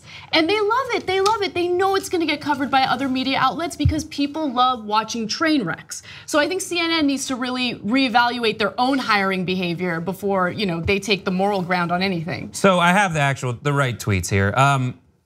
One of the tweets that Angelo Carasone used to call out Jeffrey Lord. So the actual tweet was, hi CNN/CNN PR, care to comment on your on-air talent issuing in serious and non-ironic way Nazi victory salutes. The problem I have with it here is listen, I think Jeffrey Lord's an idiot, but he wasn't being serious when he used Sieg Heil, especially if he has a history of calling Carasone a fascist. It's consistent that he's using the Sieg Heil to mock Carasone for, quote, shutting him down. Even though I don't buy into that whole argument, I think it's stupid when people say, oh, the left is trying to muzzle us because they're fascists. I don't think that Carasone, I would call this a flop. If it was in basketball, it would be a flop. It would like one of those soccer people who gets hit barely and then they just go, oh my God, and they freak out and drop their coinage. But That's the problem here. I think Jeffrey Lord has no business being on CNN. Agreed. If you're gonna hire someone to represent whatever he's purportedly represents, hire someone with a brain. Thank you. Not just like a rubber-jawed fart carcass like Jeffrey Lord to just be like, and he like smiles through it. He knows he's talking BS. He knows he's just signaling what he's supposed to do, collects his check and goes home. Yes, and that's what I'm saying. And again, understand, I get what CNN wants to do, right? They're obsessed with pretending like both sides are equal in every situation, and they want to present all perspectives. But presenting the right-wing perspective doesn't mean that you have to have lunatics on your show. And that's what they do, and I think they do that on purpose. They don't want reasonable discussions. Yeah, so first of all, let me be clear.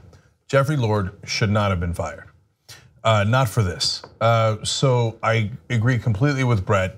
He wasn't saying Sig Heil in a positive way. He was saying Sig Heil to Media Matters, accusing them of being fascist. He wasn't saying like, oh, I like Sig Heil as a thing. He was using it as an insult against Media Matters.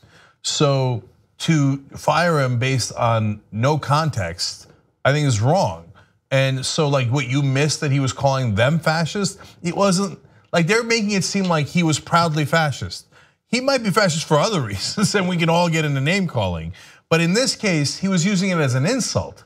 So like this is what drives people crazy about the establishment media, right? So they have these nonsense rules. So I also agree with Anna, he should have never been hired in the first place. It's not to say you shouldn't have Trump advocates, but good luck trying to find a sane one that doesn't consistently throw out fabrications.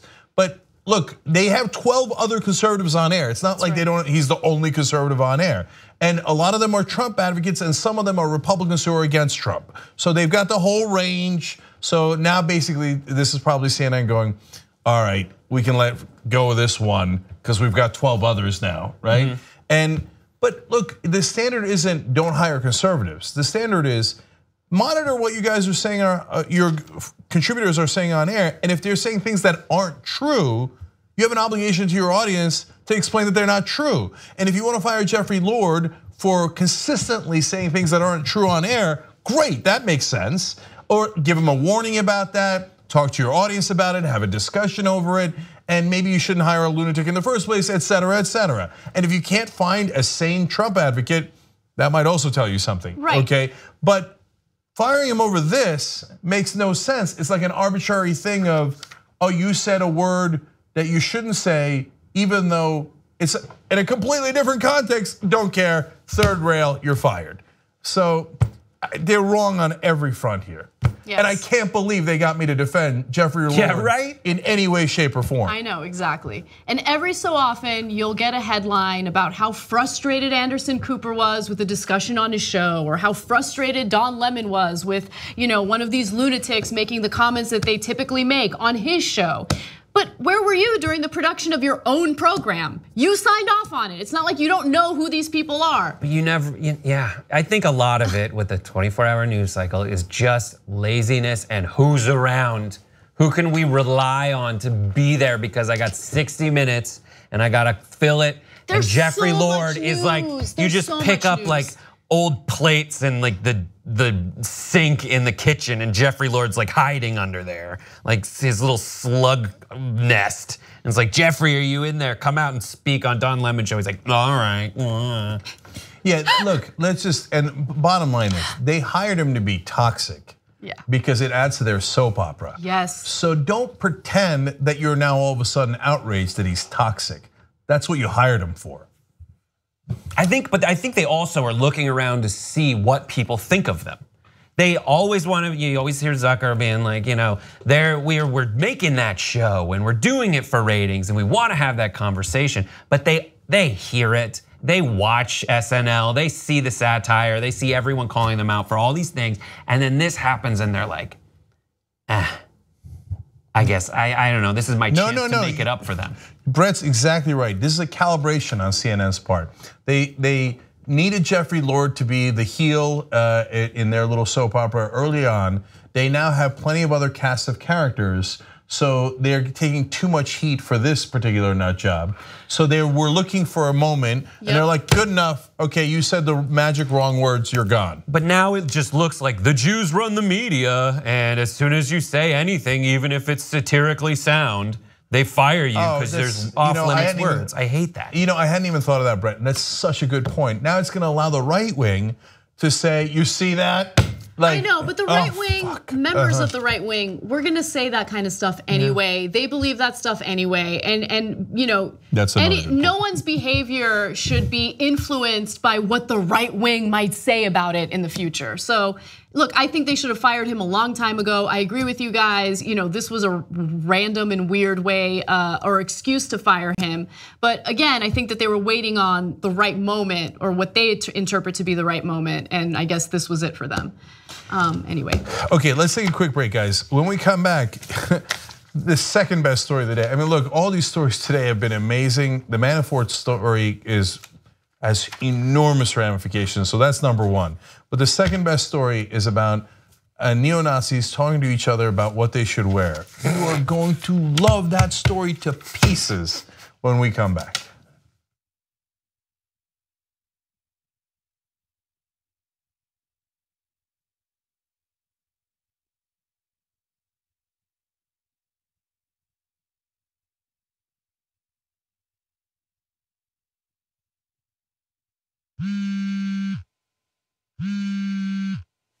Hey, Cenk, what's up? Aaron, I forgot my email password. What is it? PASSWORD.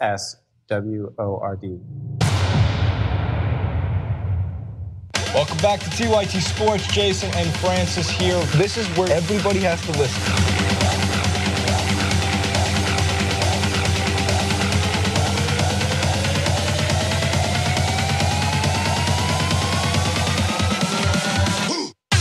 Welcome to TYT Sports, everybody. I am your host, Francis Maxwell. Jason here. Welcome to TYT Sports. Turks and Jerks. TYT Sports. Steph Curry signed with Under Armour. Tom Brady's mad, by the way. Do you hear me? Back on TYT Sports! Actually, leave a link in the description box below instead of lying about leaving a link in the description box below. Editor, throw up another picture of the UK bacon. And another. And in fact, throw in another one. Let me see your belly. Beast mode.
Okay, we're about to get to the best story, but I can't wait for the post game where I'm going to tell you guys how absurd I am, and I think you're going to enjoy it. TYTnetwork.com/join to hear that post game by becoming a member. Okay, Heiserberg writes in, maybe the victims should see if they can pick his junk out of a cock lineup. About Eric Bolling. Oh my God, I round up the usual not suspects. Envy anyone who would have to be subjected to yes. that. Edwin, who is our stage manager but not here today, tweeted in from home. Nice. To compensate for his size, Bolling takes his dick pics in panorama mode. It's very wide. Edwin's always funny. Mark Tosiello writes in, Anna Kasparian is right. For instance, tonight, Bill O'Reilly's on CNN. Yeah. They're right. Jeffrey Lord, you're fired. That's unacceptable. Now let's invite Bill O'Reilly on. The old Lewandowski scoop. By the way, O'Reilly is launching an online show. And so are they giving him a platform to, talk about his new venture? I don't know. Yeah, of course he's going to promote it. Of course he is. So anyway, Bill, you'd like to compete online. Come and see, come and see. Coffee Confessor writes in, rubber-jawed fart carcass is my new favorite insult. Take it. Okay, Brett Ehrlich is here to serve. All right, what's next? Okay, Extreme Makeover Nazi Edition, huh? So, this Saturday in Charlottesville, Virginia, a bunch of alt-righters are coming together for what's called Unite the Right. It is a convention of sorts. Everybody's going to have a big party, but you might be wondering, if you're going to attend, what do you wear? Well, Andrew Anglin, the editor and creator of the Daily Stormer, named after the Nazi-era tabloid Die Strömer, or the Stormer, wrote a couple guidelines for what people should wear. Here's one, and I want reactions after each. The worst look ever is a baggy t-shirt. Wear fitted t-shirts. Where the sleeve goes to the middle of your bicep, it should not hang lower than the base of your member. This is ostensibly all the guys is what we kind of took from that. I'll give you one more before we get reactions. Jeans, and he spelled it wrong, should also be fitted, not tight, just fitted. In the photo, those are actually shorts. He had a photo. I would not wear pants that loose fitting, and that's another thing that grinds my gears. Don't ever, besides the Jews, don't ever wear shorts. Serious men in serious situations are not wearing shorts. Okay, so first of all, let's just note for the record how obsessed he is with how tight your clothes should be, how they should be around the bicep, and they should show off your body, but not too much. Be discreet about how you show off your body. And make sure it cuts off before your member. Because everybody needs to see your member, okay? So don't cover it up. But remember, I don't like the Jews, the gays, or anyone else. Okay, if you say so. I love it so much. It's so good, and it gets even more absurd. And I'm sure we're gonna get to those details. But real quickly, when I first read the headline for this story, I thought, oh, this is actually a pretty smart tactic. Because, remember back in the day when the KKK looked like clowns with their white robes and everything, people didn't take them seriously. And so they made a concerted effort to change their appearance to seem more respectable.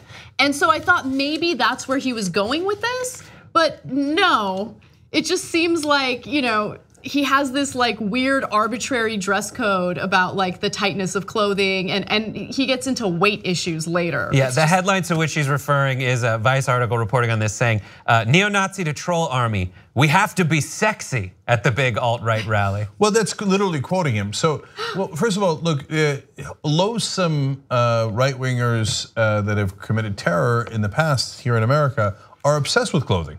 It is an ironic part of it. The Klan came up with the white robes from a movie. They thought it was cool when they saw it in Birth of a Nation, and they're like, "Oh, that's so neat." Okay, and then they did the Ghostbusters outfit and stuff, and they went out there and they're like, "Oh, this is badass." Like if they saw the wrestling outfits later, they were like, "That's it." It was right? a different movie. Yeah.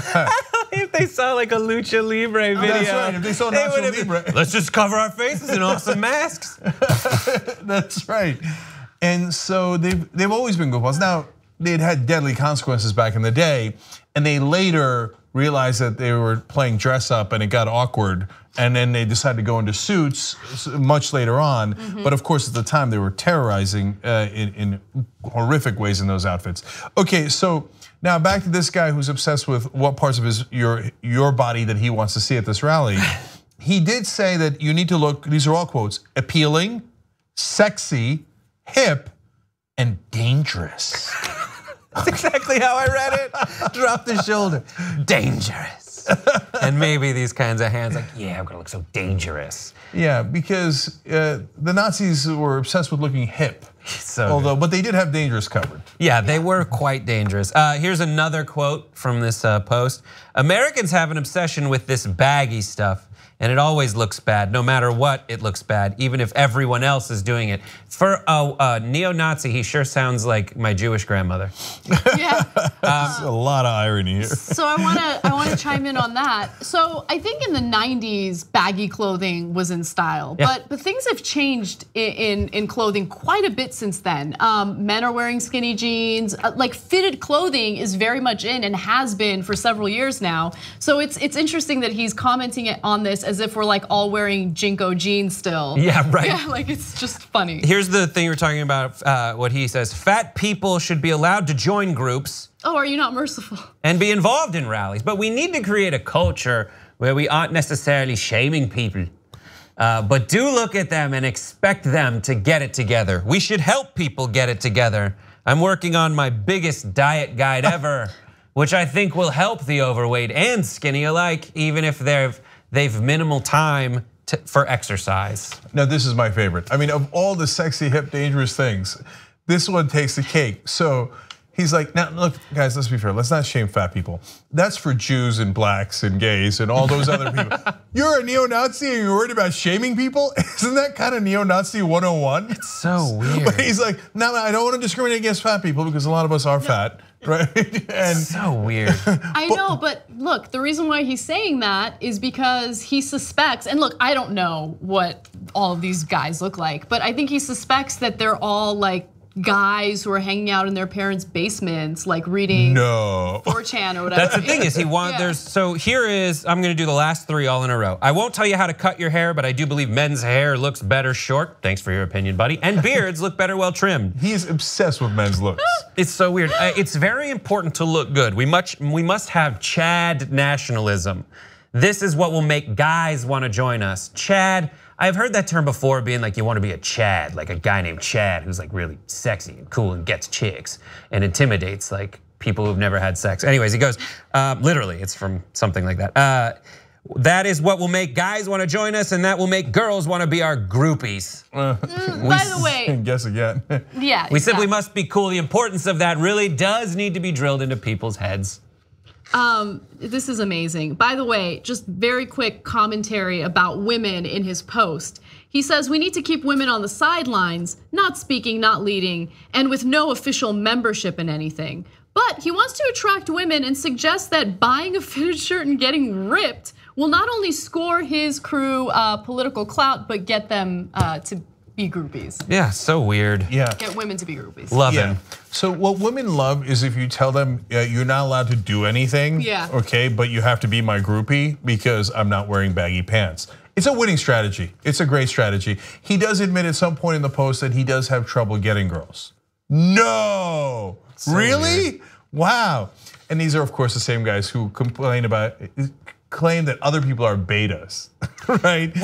There's this thing, someone was telling me about this. It's where I heard Chad, it's involuntary celibate, incel or something. It's people who it's a weird little subculture that once you start Googling about it, it's this weird thing about people who are involuntarily celibate, and it's women who gravitate to other guys like the Chads out there that are the problem. It's super weird. When I first read Chad nationalism, I'm like, why? I thought you wanted to be Americans, but now you want to go to Chad. Sounds like a really. I'm pretty sure they don't mean the country in Africa. But look, every part of this is amusing. There's going to be apparently left-wing protesters are going to go protest them. They expect 500 of these alt-right guys to show up. First of all, if you've united the right and it's 500 people, wow. Second of all, don't go protest these clowns. They want to play dress up. don't bother. It's almost giving them too much respect to bother doing a counter protest. Exactly. Let them go do their own neo-Nazi Halloween and have fun admiring each other's well-trimmed beards and calling each other funny names like Chad. And look at how pathetic the alt-right neo-Nazi movement has become when they're reduced to talking about, don't worry guys, I've got a diet book coming out. Okay. Go look at their Patreon accounts. It's amazing. All the stuff they're trying to raise money for that are like my awesome little, I just want to do like a car show. It has nothing to do with like, racial profiling or anything. It's just so strange, these little things that they're trying to brand themselves as. Yeah, and I love that they're willing to do hatred of all these different ethnic, racial, religious groups. But the one place where they draw the line is fat shaming. They're like, we cannot have that. Everything else is fine, but that is really offensive. Curious place to draw the line. Okay, all right guys, we gotta go for the online audience. We do have more, we'll be back in a minute.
Back on the Young Turks, Cenk, Brett, and Anna with you guys. We've got two more really interesting stories for you guys that are fun and intriguing. Let's put it that way. Okay, we start with a story of two popular television actresses, Leah Remini and Elizabeth Moss. They're very similar. Here they are for those of you who haven't seen them before. Leah Remini, they both got popular because of very successful television shows. Elizabeth Moss from Mad Men, Leah Remini from Saved by the Bell, for those of you who remember that arc. Also King she was in Saved by the Bell? Yeah, she was. You remember that arc? She was at the beach resort they went to, and she met up with Zach. And they got together, and her dad ran it. I don't remember that. She also did a little show called King of Queens. Yes. Then Elizabeth Moss, of course, in Handmaid's Tale now. Yeah, so she has Handmaid's Tale. Leah Remini has a new show that's going into its second season. It's called Scientology and the Aftermath. And so surrounding that, she's doing PR for it and having discussions with a whole lot of media outlets. And the difference between these two is that while Leah Remini was in Scientology from an early age and got out, Elizabeth Moss has been in Scientology pretty much since an early age, and she is still in it. So when asked about Moss and what Leah Remini thinks of her, Remini said, there's this thing in Scientology called acceptable truth. It means you only say what's acceptable to the public, but she believes that I'm an antisocial personality because I've spoken out against Scientology. So she isn't allowed to talk to me, and knowing that, I wouldn't put her in the awkward position where the two to meet of bringing it up. Moss doesn't really talk about Scientology. She did a while ago, and since then she's kind of said things like this, I'm not going to talk about it anymore. I said what it meant to me, and anyone can go and look at it if they want to know what I feel, but now it's private, off limits. Asked about specifically what would happen if they were to meet, Remini said, I don't hold anything against Elizabeth Moss other than she's continuing to support a group that is abusive and destroying families. But that's for her to learn, just as I needed to learn it. So that's what she said. Cut to the TCA Awards, the Critics Association Awards, the Television Critics Association Awards. Ellen Thompson tweeted, Scientologist Elizabeth Moss left the room while Leah Remini accepted her TCA award. Hope she still heard what Leah said. I think that was kind of the point of leaving the room. No, she didn't. Yeah. And I'm sure that I suspect that the leaders of the church who care deeply about their celebrity supporters and people who are in the church told her if she wins, because it's not just that it's Leah Remini who's left the church and is speaking ill of it. She's winning for a show that is exposing what Church of Scientology is doing. I'm sure they asked her to leave the room and she left. Of course, I don't know that for a fact, but it's very likely. So, look, I knew that Leah Remini was in the Church of Scientology, and I thought, what a shame, back when she was, right? Like, I like her so much, and I can't believe she believes that crap.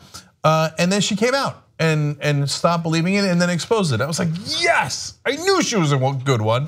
But now I'm telling you that in the context of, that's not quite fair. So I like Moss too as an actress. I think she's a great actress in the series that I've watched her. And Scientology, I believe, is a cult. On the other hand, and you guys, some of you get mad at me, but I think a lot of the religions are cults. So Scientology is absurd. A guy walking on water and being born of a virgin is not absurd. Yeah, but you eat his body. Then you eat his body. Oh, you eat his body. And drink his blood. Yeah, you drink his blood. You made it much better. Okay. And then a guy who goes on top of a mountain and talks to Allah, and then Allah tells him all the things that are to his advantage, including having sex with everybody else's wives and daughters. Yeah. That's not absurd. That's not a cult. I agree with you on how religion overall is absurd, right? And what people have been led to believe is absurd. However, I think that there is a difference between, let's say, mainstream Christianity and Scientology, in that with Scientology, there is intimidation involved, there's abuse involved. These are all the allegations, right? Anybody who criticizes them is usually met with some sort of lawsuit or intimidation by the Church of Scientology. So that's one of the issues that I have, one of the main issues that I have. Now, if someone believes a particular religion because they genuinely want to believe it and it improves their lives or helps their lives in some way, that's cool. You know, there's consent there. But there's also like an intimidation campaign with the Church of Scientology that I think is creepy and should be investigated further. Okay, so great point. And so let me just do two sides of that. On the one hand, you're absolutely right about that. The mainstream religions in the world, worldwide, have gotten so large that they can't enforce that kind of rigor anymore. Like if you leave the religion, there's going to be consequences. There's obviously some exceptions to that. It's generally religions that are smaller that do that. So Mormons do that, but the larger they got and the more time has gone on, they do it a little less. They used to do it a lot back in the day. If you left, you get ostracized. All your family shuns you, and then they track you down and try to intimidate you to get back into the church. All this is still done to some extent by the Mormon Church, as it is done by the Church of Scientology. So you say tomato, I say tomato, and other religions used to do it when they were smaller. So now on the other, but what I'm trying to, the part of the reason I bring that up is not just to tell you not to believe in any of the religions, which you shouldn't. Okay, you should look into the facts and figure out if they were true. They're not, but mainly to tell you that, okay, you hold it against Moss, but she was born into it. And so it's easy to say, oh, I can't believe she's doing that. I can't believe she walked out of the speech. I can't believe she believes these crazy things. But a lot of us were also born into believing crazy things, and we still believe it. So most of the world believes in things that are empirically, obviously not true, but we don't blame us. We only blame Moss because that religion is new. I mean, you see what I'm saying? I'm not blaming Moss for anything, okay? It's her life, and I do believe that the Church of Scientology will intimidate people if they're considering leaving, but I'm not blaming her for anything. She gets to do what she wants to do, and if she feels like she needs to stay in the Church of Scientology, do you, boo? But I do think it's important for people like Leah Remini, who had firsthand experience of what actually goes on behind the scenes, to come forward and share her experience. Because here's one thing that I also do know, living in Los Angeles. The Church of Scientology specifically appeals to people who are trying to break into the acting business. Yes, they have a separate campus for their famous people. Exactly, and so people come to Los Angeles looking to make it big, and they're in a very vulnerable place because it's a difficult industry to break into. And so you have these people preying on them, and you know that worries me. And so it's important for people who have firsthand knowledge of what really goes on to really spread the word so people don't get sucked in. For me, it's the irony. Can I just say that all I'm doing is spreading the word about all the religions because they all have different ways to suck you in. So in Shia Islam, they tell you, oh no sex outside of marriage, unless you get a special permission from a mullah, and you can get married for an hour to that woman over there for 100, whatever it is your currency is, right? Or by the way, you can get married to her for 2 hours or maybe a week if you like that. And that's all okay. And that's to lure them into becoming Muslims? I mean, that's your interpretation of being moral, right? So there's a lot of different scams. Yeah. Yeah, you look into it. It's the Dinars Club. Yeah. I don't know how you pronounce that currency, but it's like Diners Club, the credit card. The thing is, what's hilarious is with the irony of the fact that Elizabeth Moss, Scientologist, is in a show where this crazy cult takes over the government and she has to struggle with the oppressive regime that ensues. I know, but that's that's the thing that like, I don't care. If she's got a religion, whatever, do your religion. Don't hate on anybody or entrap them or shame members of your family who leave. Don't get caught up in that. And if you notice people getting caught up in that, speak out, get out of it, because that seems super unhealthy. But like, it's just hilarious to me that like, what I have found from reading the book Scientology cover to cover, watching all the documentaries. I haven't seen Leah Remini's show, but I've seen interviews where she talks about it. It's just, it seems very similar to The Handmaid's Tale in terms of all the internal pressures that come about. So no guns and anything, but. I agree with you, but humans are amazing. They can compartmentalize, parts of their lives. They can rationalize things that have, no rationality behind them. Like we're amazing, right? We play all sorts of mind tricks on ourselves, so. Crazy. No, I'm not making an excuse for her, but it's just the reality of the situation. Yeah, and I don't want you to get me wrong. I think it's great that Leah Remini is speaking out against what Church of Scientology is doing. By all means, expose that scam. You should read this book, Scientology. It is amazing. It reads like a self-help book. And it starts with like, hey, and that's what a lot of self-help books do. They're like, would you agree that the grass is green and the sky is blue? And then there's different levels of people around you. There's you, and then there's your family, and then there's your family friends. And then you're just like, yeah, you're describing human interaction. And then they're like, okay, here's how to prioritize. And then it's just like kind of good advice for interacting with people. And then it's like, okay, so bear with me. This distant planet, or wherever the hell they're going, you're just like, oh my God, it takes. And then a lot of it is we're keeping a secret that you'll find out and it's gonna blow your mind. Most of it is pay to play clickbait. That's right, yeah. And tithing. And so that's why I compare it to the other religions. So Church of Scientology is much more vigilant about how they must tithe there. And that's how they've built up a gigantic fortune and can go and threaten everybody and have all these army of lawyers, etc. But the Mormons also require 10% tithing. And by the way, the Christians and the Muslims required tithing until it got out of hand and they couldn't enforce it anymore. Yeah. All right, forest bathing. Yes. You should forest bathe. What is forest bathing? It's getting naked and getting rubbed down by people dressed as Forrest Gump. No, it's not. Forest bathing, that would be awesome. Forest bathing is going out into nature and immersing yourself in all its wonder as if you're seeing it for the first time. Don't know what I'm saying? Take a look at this video from CNN. One hand on your belly, the other hand on your heart. So forest bathing comes from the word Shinrin-yoku, which is a Japanese word. Now reach your arms up, and it means being in nature. In Japan, they have special medical forests where people can go be out in nature. You're coming into the forest with a conscious intention to slow down, to connect, to heal. It's all about moving slow, a lot slower than you expect. What do you think? Like peppery? And about engaging all your senses. In our hospital, we actually prescribe nature. Studies have shown that within minutes of walking into a forest, your stress improves. Heart rate will come down, blood pressure will come down. Then over the course of an hour to an hour and a half, if you're walking through a natural setting, symptoms of depression or anxiety improve.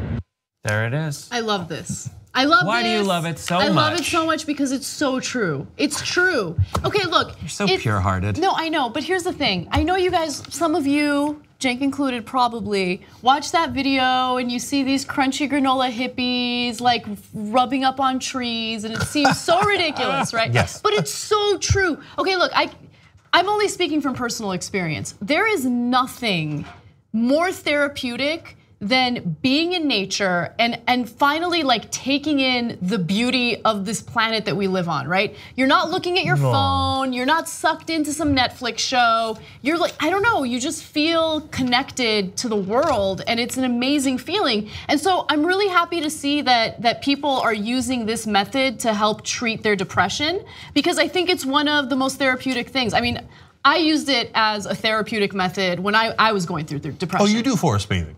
And here's the thing, I didn't refer to it as forest bathing. Why but not? I went it's an amazing term. I went to Joshua Tree and Joshua Tree National Park in California, and it was amazing. Recently I went to Big Sur and Carmel. Beautiful, and it's the best thing that you can do. Okay, now let me keep it real. You're the worst. I love. All right. Yeah, I'm a big, strong man. Okay. No, I don't like nature. Okay, I like please. I don't feel that a forest bather would prejudge me like that. Okay, so let me tell you what I think. All right. So first of all, I of course thought that when I first read the title, that they were going out in the forest and be like, okay, and like finding a pond. I was like, I'm not going to do that. That's ridiculous. We call them showers, and when they're inside our house. But have you ever bathed in just like an open shower out in nature? It's like a pool, pond, a pool and a pond. Pond would be good for you. The natural springs. Oh, have I gone into a natural body of water? Yes. Yeah, Yes, and then afterwards, you have to take a shower. Yes, that's right. You do. Yes. Pond water. Oh. So one of these folks, Rosani, says that who founded the Center for Nature and Health, says that they offer medical care in nature. No, thank you. I would like my medical care in a hospital. Okay, so hold on. So I'm not buying that. And then one more here. They say that as part of this, that you should. They're in nature. They're absorbing. God bless. Good. Okay, and they said you should even silently ask the tree a question to see what thoughts it might spark. I'm not asking any trees any questions. That's just not going to happen. I'm not going to be like, now next on TYT interviews, a tree. Okay. No, I know. But here's the thing. First of all, I mean, I can totally see someone on some sort of psychedelic substance. And if you want to, go to San Francisco in a park. Yeah, but look, I don't think that that's representative of what most of these people what do. most of the forest bathing community does. I agree with you. I don't even think the forest bathing community refers to itself as the forest bathing community. People go out to nature to unplug and improve their mental health. They call themselves the Forest Bathing Club of San Francisco, actually. Yeah, so they actually literally do. And then a guy named Lazarus who felt rejuvenated by this, appropriately so, said that when he did talk to the tree talked back and said, "We got your back." You're the worst. You're the worst because you're like cherry picking people that you wanna. Which you shouldn't do because it hurts the tree. All right, so now my real opinion. So those are all my real opinion too, and I'm amused by the extremists in the forest bathing community. But overall, and they've got a goofy name, but overall, should you go enjoy nature? Of course you should. And so, I find this story to be both hilarious and obvious at the same time. So we now spend 93% of our time indoors. Yes. And did we spend the overwhelming majority of our time as a species outdoors? Of course we did. We were born outdoors, we lived outdoors. Only in the last millennium did we even have shelter in the last couple of centuries when we created these giant cities where we all live indoors most of the time? Should you go out and look at trees and walk around in nature? Of course you should. Is that going to make you feel better generally? Yeah, it's in our DNA. I'm sure it'll make you feel better. It makes me feel better. Okay, so we spend it indoors, caves. We're cavemen. We're in caves. Caves are inside. But the caves were exaggerated. There wasn't that many caves around. News of my cave dwelling is greatly exaggerated. That's right. Let's talk a little bit about vitamins because it's important. Okay. Yes, that's right. So there's a big issue with Americans lacking vitamin D. Yeah. Well, a lot of Americans are vitamin D deficient. And so every year I go in for my physical, they do the blood test, everything's great except vitamin D. You're vitamin D deficient. Please take the supplements. But why do you think we're vitamin D deficient? Because we're constantly in the office. Is it summer? Is it winter? Is it fall? Who cares? We're not gonna know because we're in an office all day. I talked to a doctor who said that it's because you put too much sunscreen on. Really? I live in Manhattan Beach, California, and she's like, everyone here is Manhattan Beach. Everyone here is vitamin D deficient. I said, why? Everyone's outside all the time. And she's like, yeah, it's the sunscreen. Yeah, see, that's I have. But you're right, 93% inside, yes. But it's interesting because it's that I think is an interesting discussion over like sunscreen or melanoma. Yeah. And vitamin D or skin cancer. And so there's a take balance, supplements but still. for vitamin D. Obviously protect your skin. But look, the heart of the story is spend some time in nature because it goes further than your mental health. It gives you this appreciation for this planet that I don't think you'll have if you don't spend time in our national parks and places like that. Well, look, I'm going to go way further. Yeah. Hold, you're going to see I'm the original forest baither. Oh, okay. Do you, boo? So first of all, I'm like a grandma. I'm obsessed with scenery. Love it. You know, I will drive hours out of my way to see a beach or woods, anything that looks great, right, and is part of nature, and I'll bask in it. You know, so and some of these folks are like, oh my God, I had in 10 years I hadn't looked at the trees. I go outside and on a weekend I will walk around my neighborhood and I will literally pause in like an awkward kind of weird way for like a couple of minutes and enjoy how the sun is shining off the tree. Yeah, trees are amazing. Was that old school? You're like, I'm the best at enjoying stuff. Yeah, that's one of the things. That's right. That's right. We talked about it in a previous episode of Old School. You should check that out. Become a member at tytnetwork.com/join. Anyway, and I once hugged a tree. Okay. Oh my God. I was in a jovial mood. I was much younger, and back then I was a Republican, so it wasn't even in my liberal days or progressive days. To be fair, a lot of Republicans do appreciate nature. I wish they would want to protect it, but they want. And sometimes they do. They did some conservation and fought back against the Trump administration wanting to privatize public lands. And they kicked Jason Chaffetz's ass and partly chased him out of Congress. So you conservatives who did that, bless your hearts, right? So, and I remember I was in a particularly jovial mood in Freehold, and it was a lovely day. And I was like, okay, this is super ridiculous and silly, but I'm gonna hug this tree, okay? And I was kind of like winking at myself, right?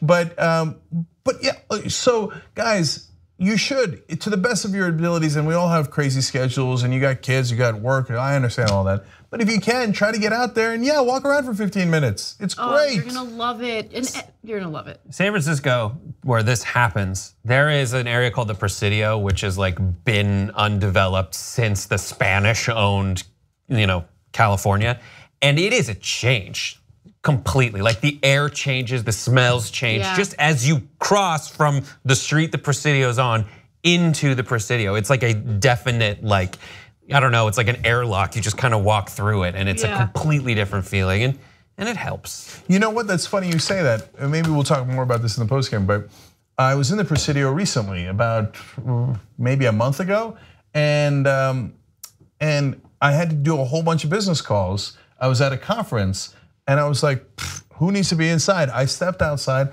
and I just kept walking around and it was gorgeous and it was a great day outside. Forest bather.